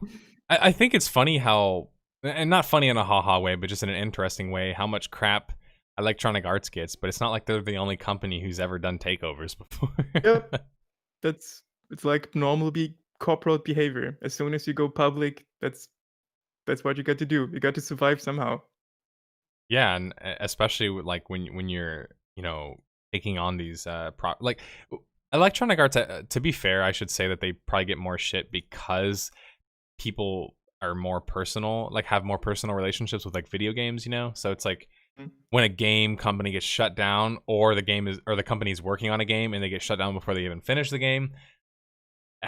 Electronic Arts, yes, I get it. They're the big bad guy, and there's certainly a lot reprehensible about them. But I mean, ultimately speaking, yeah, the company acquisitions in itself is not really, like, doesn't mean that you're morally bad or morally good, or it's And there's a difference. There's a difference between Electronic Arts and the rest of the industry, and the main difference is, well, especially in Germany, you have laws that you can't overwork your workers. Like, to have crunch time. If you do that, you get sued into oblivion, and that goes for the rest of Hewlett Packard too. So if they do that, they get sued to oblivion, at least in Europe. And that's what I think people focus on. Not that they fire someone, it's just they behave in such a way that they abuse everyone and then they fire them. You know what? That's probably a good way to put it, because I think about like the biggest shutdown for me was probably Pandemic Studio. Or actually, I should say the biggest acquisitions, in my opinion, are Pandemic Studios and BioWare being acquired by EA back in like, it was 05 or 06. I can't remember off the top of my head. Yeah, it might be. Yeah, but I have to look around there. But I mean, that's like that's one of the biggest acquisitions I've seen. That still to this day is having this massive change, and I agree. I think that is why Electronic Arts is so prevalent. It is BioWare really, and it makes me, frankly speaking, this is somewhat related to what we were talking about, but it now makes me think about, we're talking about these companies and they're having to essentially change and get with the times, if you will. That has me worried about other things as well, I guess. Like, but I think there's still a difference. Like another difference that came up right now. It's like Electronic Arts just sits on their IPs. Or sit on their IP. Either they sell it or they resell it. Microsoft too. They will not sit on IPs. They will market it. And EA just sits on IPs just because if we can't do it, nobody's gonna do it. Right. Yeah, I agree with that as well. Every games company, like, if we don't do it, you can't do it. Fans do it instead of saying, "Hey, we'll make a contract with you, fans, and we will. Then you can make money out of it, and we get like 90% out of it." Instead of doing that, being smart about it, they just sit on it and say, "Nope." And every other big, basically IT industry just works together and say, "Yeah, we get 90%, but you can work on it." On that note, by the way, I wanted to ask you a question before we ended the podcast, because it's pretty much related to this. What's your opinion on, I guess, like at the moment with how things have been going? To go back to what we were talking about earlier about like server costs and changing with like the times and stuff like that. I was wondering if you think what are some big ways that maybe some tech innovations you see in the realm of MMOs, and maybe certain things that are going to change like server wise? Do you think server side, I guess I should say, is going to be where the majority of the changes are in the next couple of years, or are you thinking more like client side? I guess I'm wondering, because people often bring up technology and cost as a main reason why MMOs can't really be, I guess, that great. And so people will often mention, well, server costs is why we can't have a good combat system. So it's my roundabout way of asking, kind of like, what's your opinion on that sort of stuff? So being on the inside and knowing about a little bit of about servers, all of that is based on your internet provider. So if AT&T, at least in America, would just build their infrastructure correctly, like in, I don't know, South Korea, none of that would matter. And server is dirt cheap. You have so many competitors that are trying to fight for hosting your thing. And now with Microsoft and Google trying to have cloud computing basically, and taking and just giving you like here, you can use that without any work. It's like, oh, it costs much, yeah, but you don't need to hire anyone to do that. You just take a program, you use their API, and that's it. Else, that's why when people bring this topic up, I'm like, no, all of that is wrong. It's dirt cheap. It's easy to use. Everything is getting easier. There's no way it's not getting cheaper. That's why I asked you. Honestly, sorry, I didn't ask it in the most like in the best way. I'm like really tired, so the words weren't coming out properly. But I get it all the time too, and that's why I wanted to ask you, because I'm sure you hear it all the time where people say like I tweeted about this recently, but the main reason I hear for why MMOs can't do certain things, people always Wrong. tell me it's cost. They always tell me that. They're like, oh, it's cost. Oh, the combat sucks. It's cost. It's servers. It's this. It's that. I'm like, do we really know if it's those reasons? Because I'm talking to people who know a lot about servers, and they keep telling me that it's not the reason. So I don't know if I should believe them, not believe them. It doesn't seem not like the the tech or the servers are the problem at this point. That might be the problem. For example, every time someone wants to bring up, oh, there's the WoW killer, you're not fighting World of Warcraft, the original one. You're fighting World of Warcraft plus of 15 or almost a decade of development. And that decade of development, that costs a lot, because imagine how many data engineers and programmers and designers and I don't know, artists worked on music and 3D art and on the sprites and whatever. You're fighting against that, and that's getting there. I think that's the main problem. Server side, forget that. It's like this is probably the easiest and the cheapest thing. This side, development side, that might be the that costs the most, basically. Okay. And like, I guess if I could be more specific with that, when you say like it costs more from a developer perspective, like let's say I'm a company and I decide I want to make a big MMO and I need, I don't know, let's say 10 servers or whatever, however many servers I need. Well, how do I incur the most of my cost in regards to like the development perspective, I guess? Like a game is basically made out of, you have to hire, for example, someone that writes the story, someone makes the 3D art if you have a 3D game. Oh, so you just mean like 3D everything? pixel. Like if you're just going to compare them together? Or I guess, sorry, I meant like specifically in regards to like the tech aspects. Like when you're... Oh, the tech aspect. Well, that's getting cheaper too, because now you can just use engines that are available. There are MMO engines that are available. There are programming languages that are basically free to use for everyone, and a lot of people that doing that as a hobby, and then just providing you with solutions that you don't have to work on yourself. So development is also getting cheaper, not as cheap as server, but cheaper nonetheless.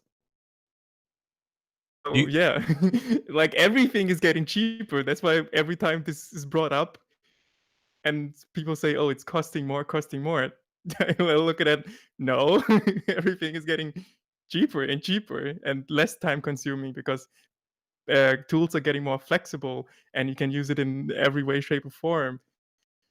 Yeah, I think maybe people just think like inflation or something. Like they just think like it's supposed to always go up. I don't know. I thought the point of technology in some cases is like you want to save on the cost. So it's funny to think about how integral servers are in performance and just really the lifeblood of an MMO or the MMO genre, and how little we talk about them or how little is known about them. And like talking to you today made me realize at some point I'd like to, maybe you could help me with it, but I wanted to reach out to a couple other people who have more experience.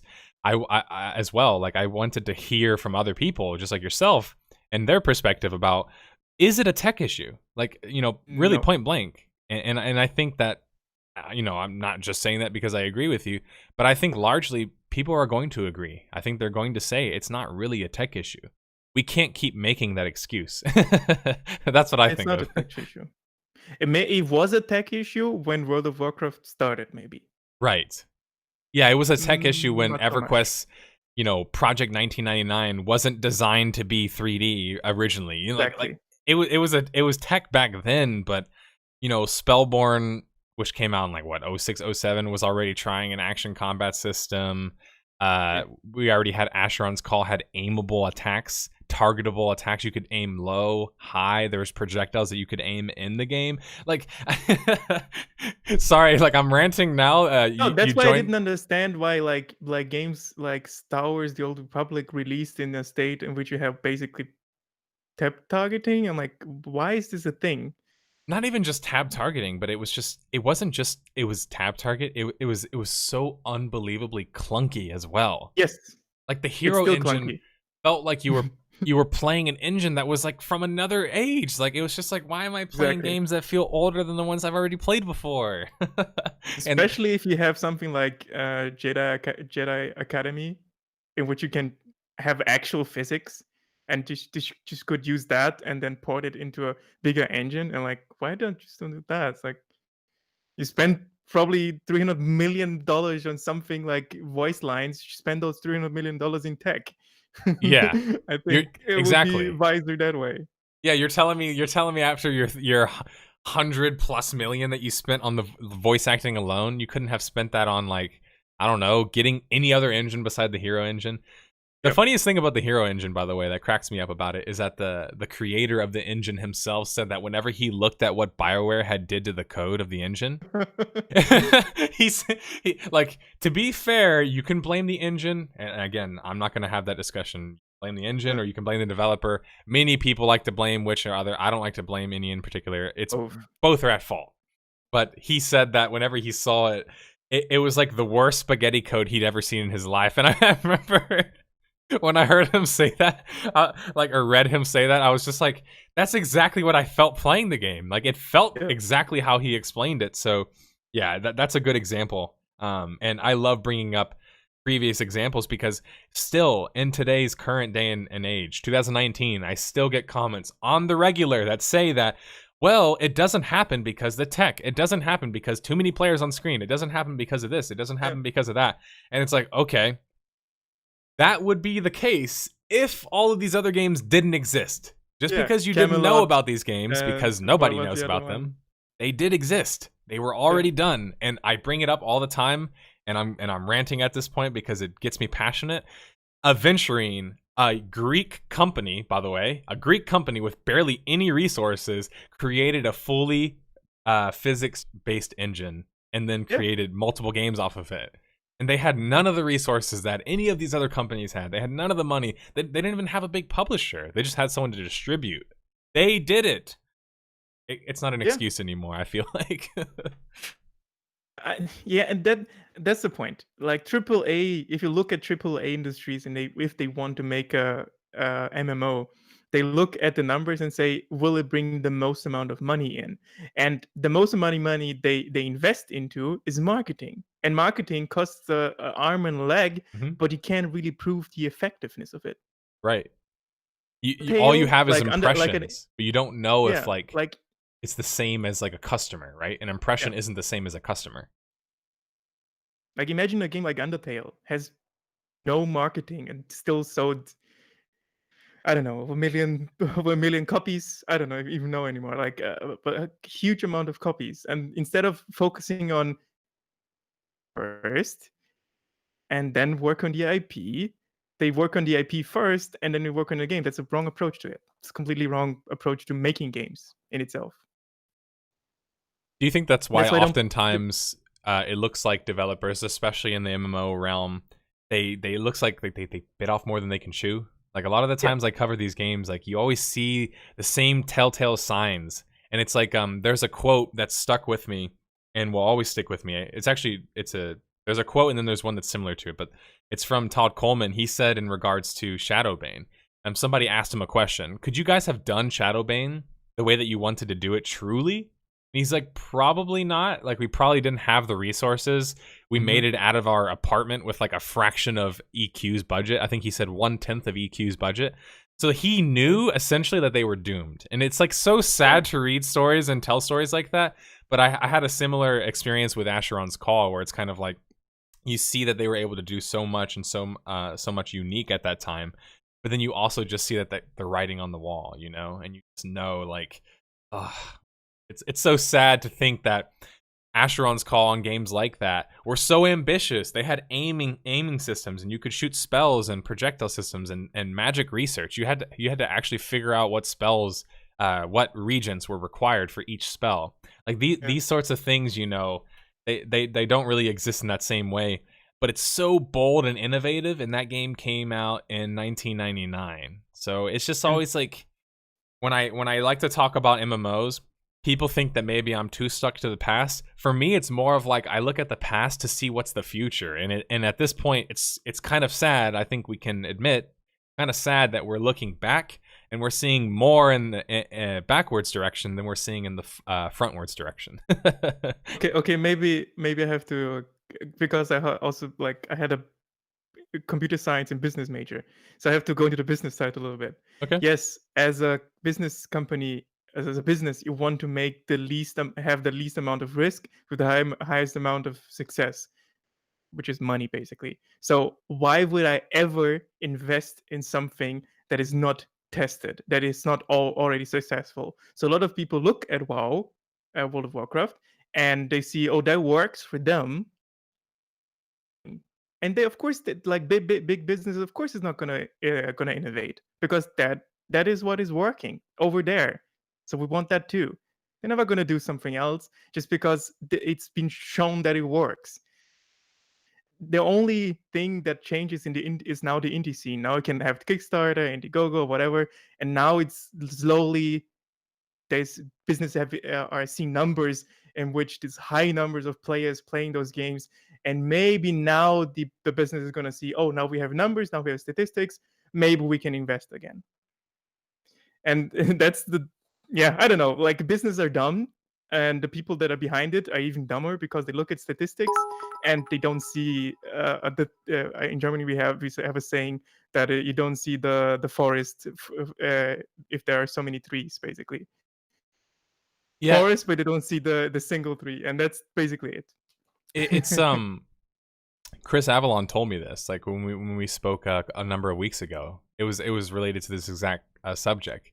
He described it as something similar, where it's like, he says that, I mean, he was just talking about development in general, but I kind of mentioned it, MMOs and how it's a problem in MMOs, and he said, yeah, he can clearly see that as well. But it was the idea that he brought forth, where with a developer, they'll be like, okay, or a publisher, I should say. Usually it's a publisher. They'll say, okay, so here's how much money we can make off of this decision. Let's do it this way. So we're going to make a game just like this. We're going to cast as wide as a net as we can. And then we're going to, continue to milk that and games as a service, all of that sort of stuff.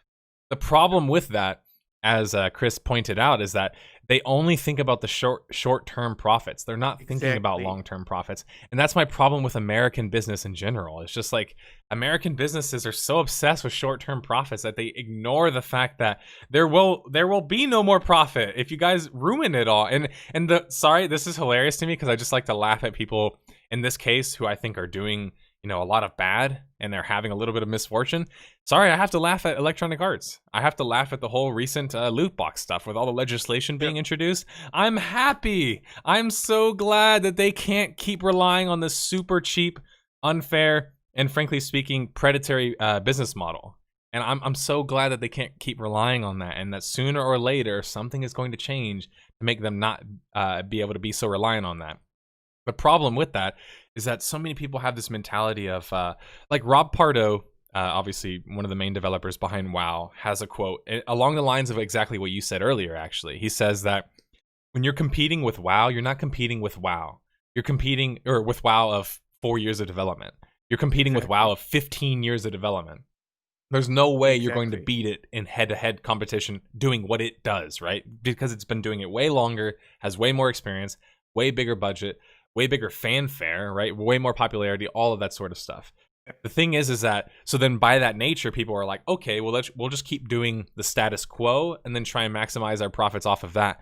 The thing is, and I've pointed this out to people, and I feel like nobody's paying attention, but the only MMOs that are currently working under that sort of model, this generalistic MMO model, are the ones that have the biggest companies supporting them. Like, I don't know why people don't realize this at this point, that Elder Scrolls, Guild Wars, Final Fantasy XIV, WoW, without those big publishers behind them, those games would not function in that way. They would be completely different games. And I actually think, funny enough, in most cases, for the better. I think they would be better games if they weren't so tied up into this short-term monetary, how can I make as much money as I can, as fast as I can? Microtransactions, mobile shit, all of that stuff, to me, just goes hand in hand. Sorry to bring this up, but I think that there's another thing with MMOs that it's like, it's always this high fantasy stuff, science fiction, and there's no experimentation with, I don't know, car MMOs, like a MMO about cars, or MMO about literally being like the experimental stuff, things Right. that you wouldn't expect. Being a maid, being a house cleaner, being I don't know, a pop star, like MMOs that like really push the boundary of what that genre can bring. And yeah, like it's always the business look at, oh, World of Warcraft, that's high fantasy, let's do high fantasy then. Or I don't know, Star Wars Galaxies, oh, it's science fiction, let's do science fiction then. It's never reaching out to other stuff. Yeah, and it's like I Maybe get it. Rust. Like everyone wants to make the discussion about money, right? Yeah. Am I lagging or are you lagging? I couldn't tell. Oh, I think I was lagging. Okay, because yeah, sorry. Anyway, were you saying something? No, you can go on. I was just gonna say that Discussion about money. yeah, money with MMOs. Oftentimes we're told that money is, usually like the main issue. So people will say like, oh, well, we can't have these other things because it doesn't make money. And that would be an argument people would make for a long time. Having been someone who's basically lived on the forums and lived on the internet since I was a child, I've seen many times in my years people making some level of argument to the effect of, oh, well, this game doesn't work because it wouldn't be popular, therefore no one would pay it, and it wouldn't make any money, right? You've heard this. I'm sure all of you have heard this at some point. You've heard this argument made. The thing that I hate the most about this argument is that it's not made with any like real actual basis. It's just people say it whenever they don't think it's popular. And so people just use popularity as a means to determine whether or not something's good. And I know people have heard this before. Pop music is the biggest example of this. Big B movies like Transformers are big examples of this. I'm not saying this is new to people, but it's just like, it's one of those things where if you're going to say it is about money, you kind of have to be specific, because is it money in regards to development? Do they not think they're going to get enough players playing the game? Or what if I told you that the reason isn't money, it's that they want more money? Not more money. All the money. Yeah, I think that's what Chris Avalon said. He's like, they don't just want more of the money, they want all of the money. not even all of the money. Not even all of the money. Unconceivable amounts of money. There is no enough money. There's no such thing as enough. And I think that's the point. Like a TV series, or however Americans call it, like TV shows. TV shows that go forever without having an ending planned, they have the same problem. An end goal. If you want, for example, make a sandbox MMO, you have to have like a finish line in which you can reach and then leave the game alone and basically have I don't know, maintenance mode, you call it, when there's no active development. And for theme parks MMO, there must be the same thing. At some point, there must be a finish line, because if you keep spending money into it, at some point there will be no return anymore, and that has to be planned by the business. But business don't fucking care. They just want and more and inconceivable amount of monies, and like not seeing that they are running towards a cliff, and then suddenly everything breaks down, because World of Warcraft will break at some point. Oh yeah, and I think they're at the cliff right now. It will be. Yeah, it will be a cliff. It's not like a smooth sailing and then everything will go down. People will lose, like thousands of people will lose their jobs. Yes. Like not like a few hundred, thousands of people, like a whole people.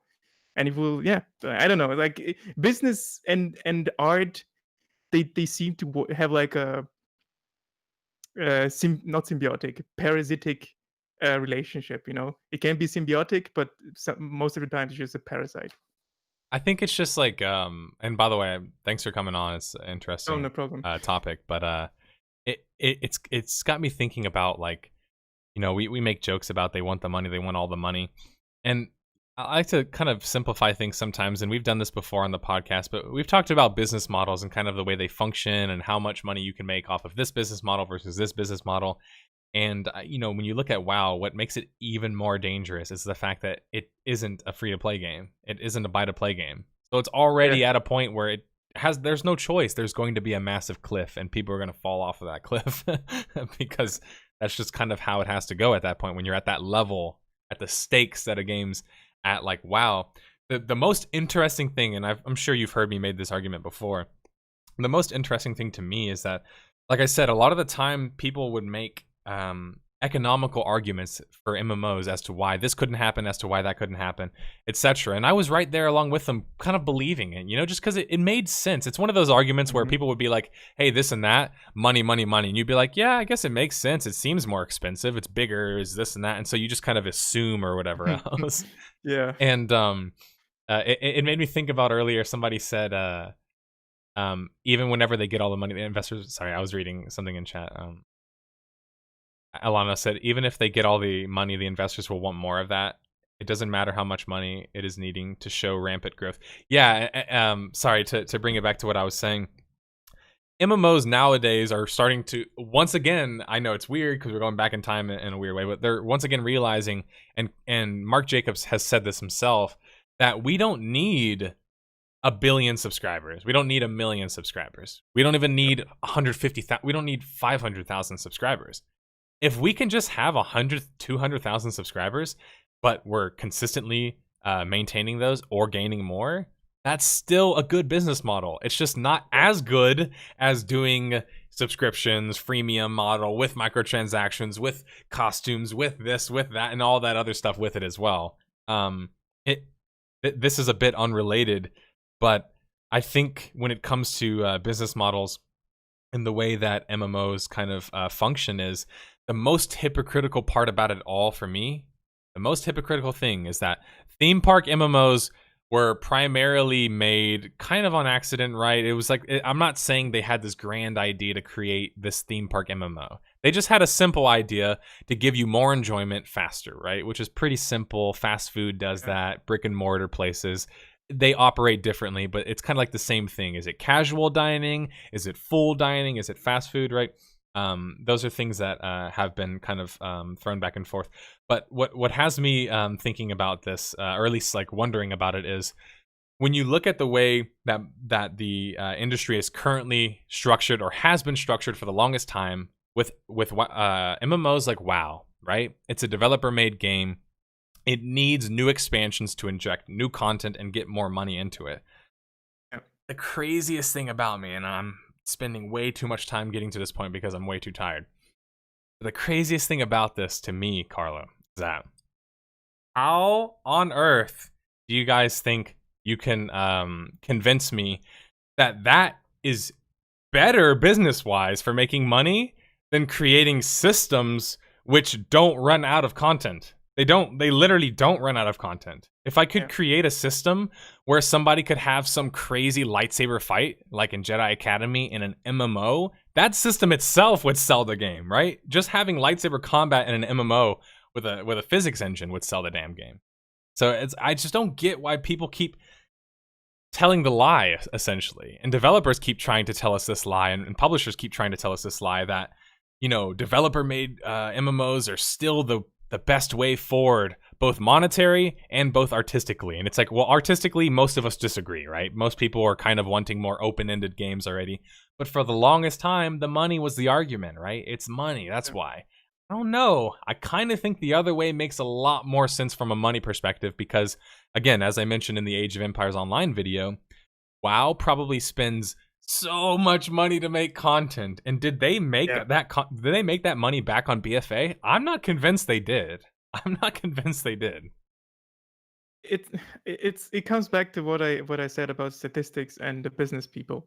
Not shitting on them. They are great. They do make great decisions sometimes, but they look at numbers. Like they see that more subscribers are coming and coming and coming, and what they predict, that subscribers will come again, will keep coming. Instead of making like a wholesome analytics and thinking about social status, and if players are getting bored, and making like a feedback loop so that they get like real feedback from players. No, they just look at numbers. It's growing, it's going to keep growing, and then they just forget that humans exist. And the same thing goes for business. They look at, this works, this makes money, let's do it again. And it always comes back to someone looks at a statistics, interprets it incorrectly, and then fucks it up. Yeah, or basically takes it as like gospel without actually having enough evidence to make like a specific claim. Like somebody in chat said, or asked, John Drakak said, because that's what the average user wants. WoW is aimed at the average user.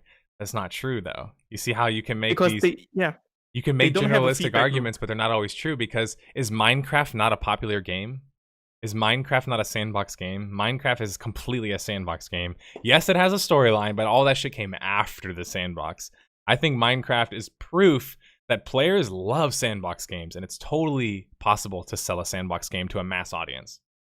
Oh yeah, isn't Minecraft an actual MMO? Would you consider a Minecraft an MMO, or is it the server size too small I to mean, consider it like? they can have servers as much as 1,000 people. That's more than some MMOs or games that are considered MMOs. So it's an actual MMO, isn't it? I feel like at that point, I mean, Hytale is supposed to have even more than that. So I don't know. We'll see. Oh yeah, see, if we like, someone has to show a business person that is responsible for decisions, because developers are just, at the end of the day, they have to say what they are told to.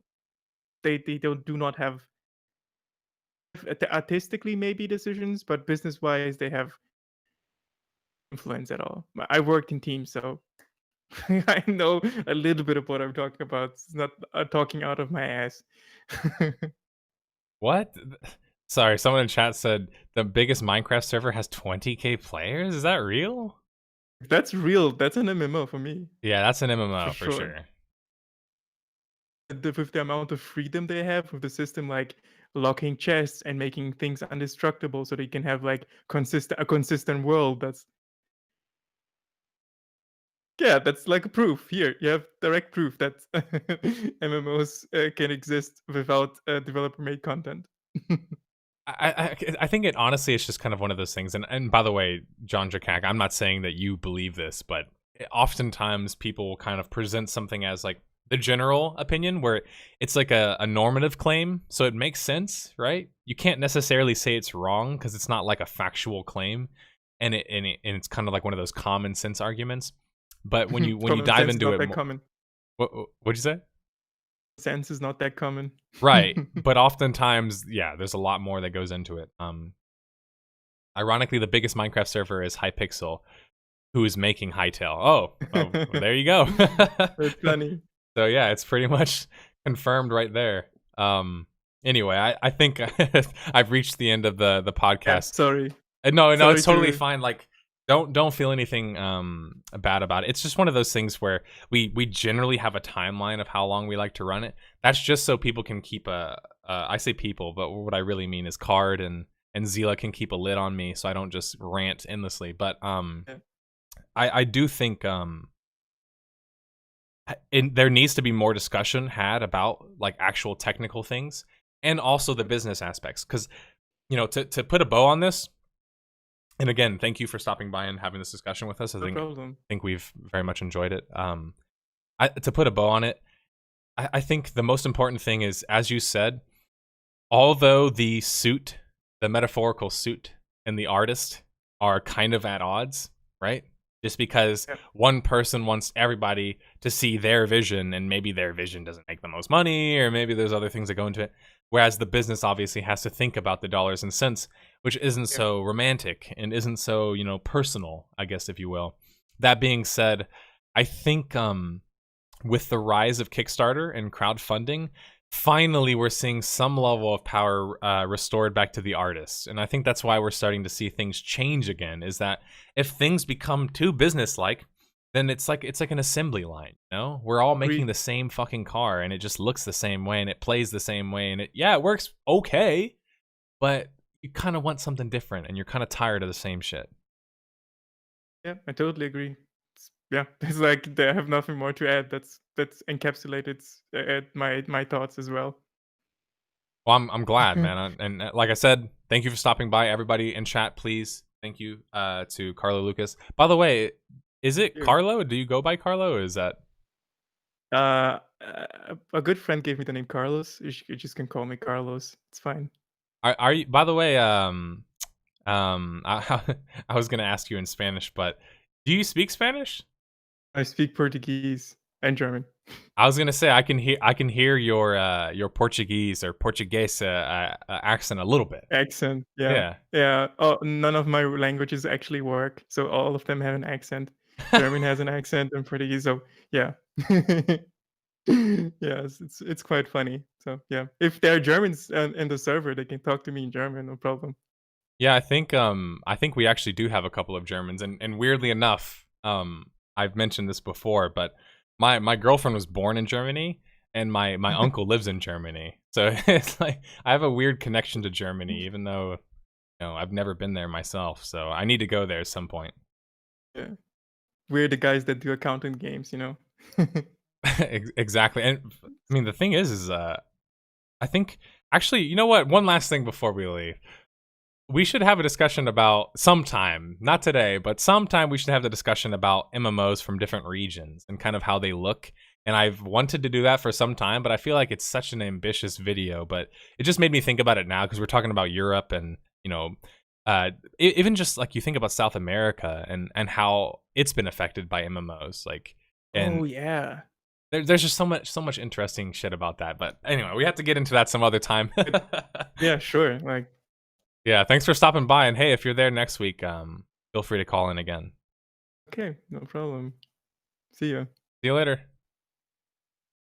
All right, guys. Sorry, I don't normally like to rant too much.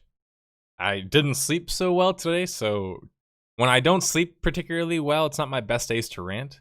That's why I started a little bit late today, so sorry about that, guys. But I hope you guys have enjoyed the conversation. And the best part I love about the podcast for me, like the simplest reason why I love the podcast, is it's how I think about all of my ideas, okay? If you guys want to know the real way that I figure this shit out, it's by talking to you guys. I'm an extrovert. I have to talk to people and kind of hear myself talk in order to kind of formulate my thoughts. So sometimes you'll hear me stumble on things. It's because I'm thinking about what I'm saying in my head while I'm saying it instead of thinking about it before I say it, because that's my personality, is I have to experience things myself in order to really kind of understand them. And there are a lot more discussions that we need to have about MMOs, and I think we will for some time, like tech, servers, how much of a problem is money, how much of a problem is the technology, right? How can we talk about the balancing between business relationships and artistic relationships, maybe vision versus like dollars and cents, that sort of discussion, but also just the differences of how each region has been affected by different MMOs. I mean, you look at South America, and I've played with a lot of people from South America. I'm Hispanic myself, so my family's from Mexico. I've got to play with people from South America, and obviously my Spanish is not so great because I'm an American who was not taught Spanish as a kid. But I remember talking to different people from different regions: Asia, Europe, Russia, Hawaii, China. It's just crazy to think about how much of an impact MMOs have had globally, and how many questions left unanswered there still is in the industry. And sometimes whenever I talk to you guys, I remember this shit. Like, I remember how much more there is left to talk about and how much more there is left to go in about. But before I turn any more red to where I become like Rudolph the Red-Nosed Red-Face, I think I'll end my podcast. I don't know if it's hot in here or what, but I look like Rudolph today.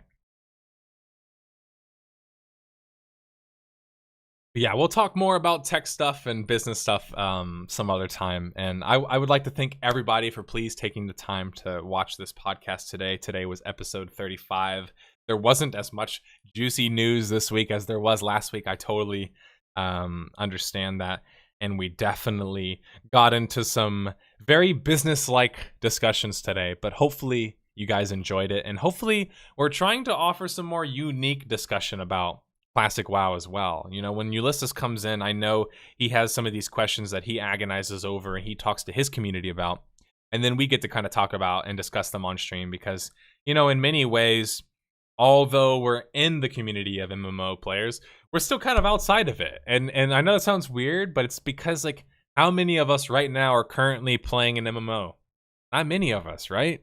I'm not currently actively playing a single MMO for like longer than a day at a time.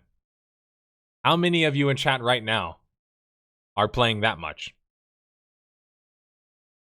I haven't played with that many people who've told me they found an MMO, let alone I don't know that many people, period, who are currently playing one? I got a nope. I got 2 yeses, 3 yeses, a couple nopes here in chat. Fallen Earth. Well, I hope that game ends up getting its new engine reboot of sorts with Little Orbit. I like Call of Duty. There you go. A couple people are playing Eve. Yeah, so not a whole lot of people here are playing an MMO, and I think that's the part that that we can't forget about. Is although we're in the space, we're kind of outside of it, right? Because we're not really playing the current games right now. So I only say that because sometimes I feel like an outsider when I talk about some of these subjects, because you almost have to make yourself feel like an outsider. You have to look at it from a macro perspective, and looking at things from a macro perspective, I think really help us in understanding just really how complex the MMO industry is. And I know sometimes this is my goodbye for you guys, so thank you again for stopping by to watch. I'll leave you guys with this last bit. I know we make a lot of content, and sometimes we make content that's perceived as very negative and whatever else. And for you guys who know me personally, you know that I love MMOs. So whether or not I talk about them negatively or positively just kind of depends on which game I'm talking about, right? But I think it's important to realize that, you know, at the end of the day, you're dealing with a human being. Like, a developer is a human being, a publisher is a human being, and humans can make mistakes, and humans aren't perfect. So I think, you know, although sometimes we can kind of sound like the outside person looking in, maybe seem even judgmental sometimes, I hope for any of you guys who are currently playing an MMO, I hope you have the time of your life playing whatever MMO you're currently. I realize, for me personally, there's not a whole lot of MMOs out there right now that I really feel like playing. In fact, with Classic WoW, that's about the only one right now that I feel like playing in the near future. So we get a little bit too negative here sometimes, but I just wanted to end the podcast saying there's still great MMOs out there to play. Maybe they're old, maybe they're not current, but if you haven't had the chance to play an MMO, enjoy an MMO experience, or maybe play any of the classic MMOs that we've covered on the channel, maybe you can use this next 2 months of time before the Classic WoW launch as a trial period. Maybe you could try out Classic WoW on a private server. Maybe you've never tried Darkfall. Maybe you want to play that game. And maybe you never had the chance to play the original EverQuest. Maybe you want to try that. I think it's really important for you guys as fans, as we're at this kind of like weird standby point where there's not a whole lot of new games coming out, to take the time and understand kind of what you like, why you like it. And in my opinion, the only way to do that is just try new games. So although I might not have a game here that I can tell you guys to go try right now that's awesome and great and the next new best MMO to launch, I can at least say just go try something. Just try any MMO out there. And if you don't like it, actually, you know what? This is what I ask from you guys, and I'll leave you with this, as I've said 1,000 times now. I'll leave you with this, guys. Whatever MMO you decide to play, just go in there, take your time, enjoy the little things, enjoy creating your character, enjoy customizing your character, and just start to wonder and see and look for things that you notice that maybe you don't like this. Take that pattern, compare it to another pattern from an MMO, and what you'll find is that within that 2-month period, whenever WoW Classic's out, you'll be none the wiser. No, I'm just kidding. Maybe you'll be a little bit more wise, and maybe you'll have a better understanding of maybe why WoW Classic works in today's market, why it doesn't, why it didn't, why all of that sort of stuff. Just asking you guys to don't forget about the most important part of this channel: playing video games. Yeah. I hope soon we can play some more MMOs, and I can't wait till I can stream some WoW Classic, because I've said it so many times, but I'm not myself when I can't play an MMO day by day. So I can't wait to be able to stream one for you guys live. And yeah, that's the last thing I wanted to say. I'm just excited, if you can't tell. I'm excited about it. So I hope you guys are too. And I can't wait to play some Classic WoW with you guys. That's me forcing myself to say goodbye. Goodbye.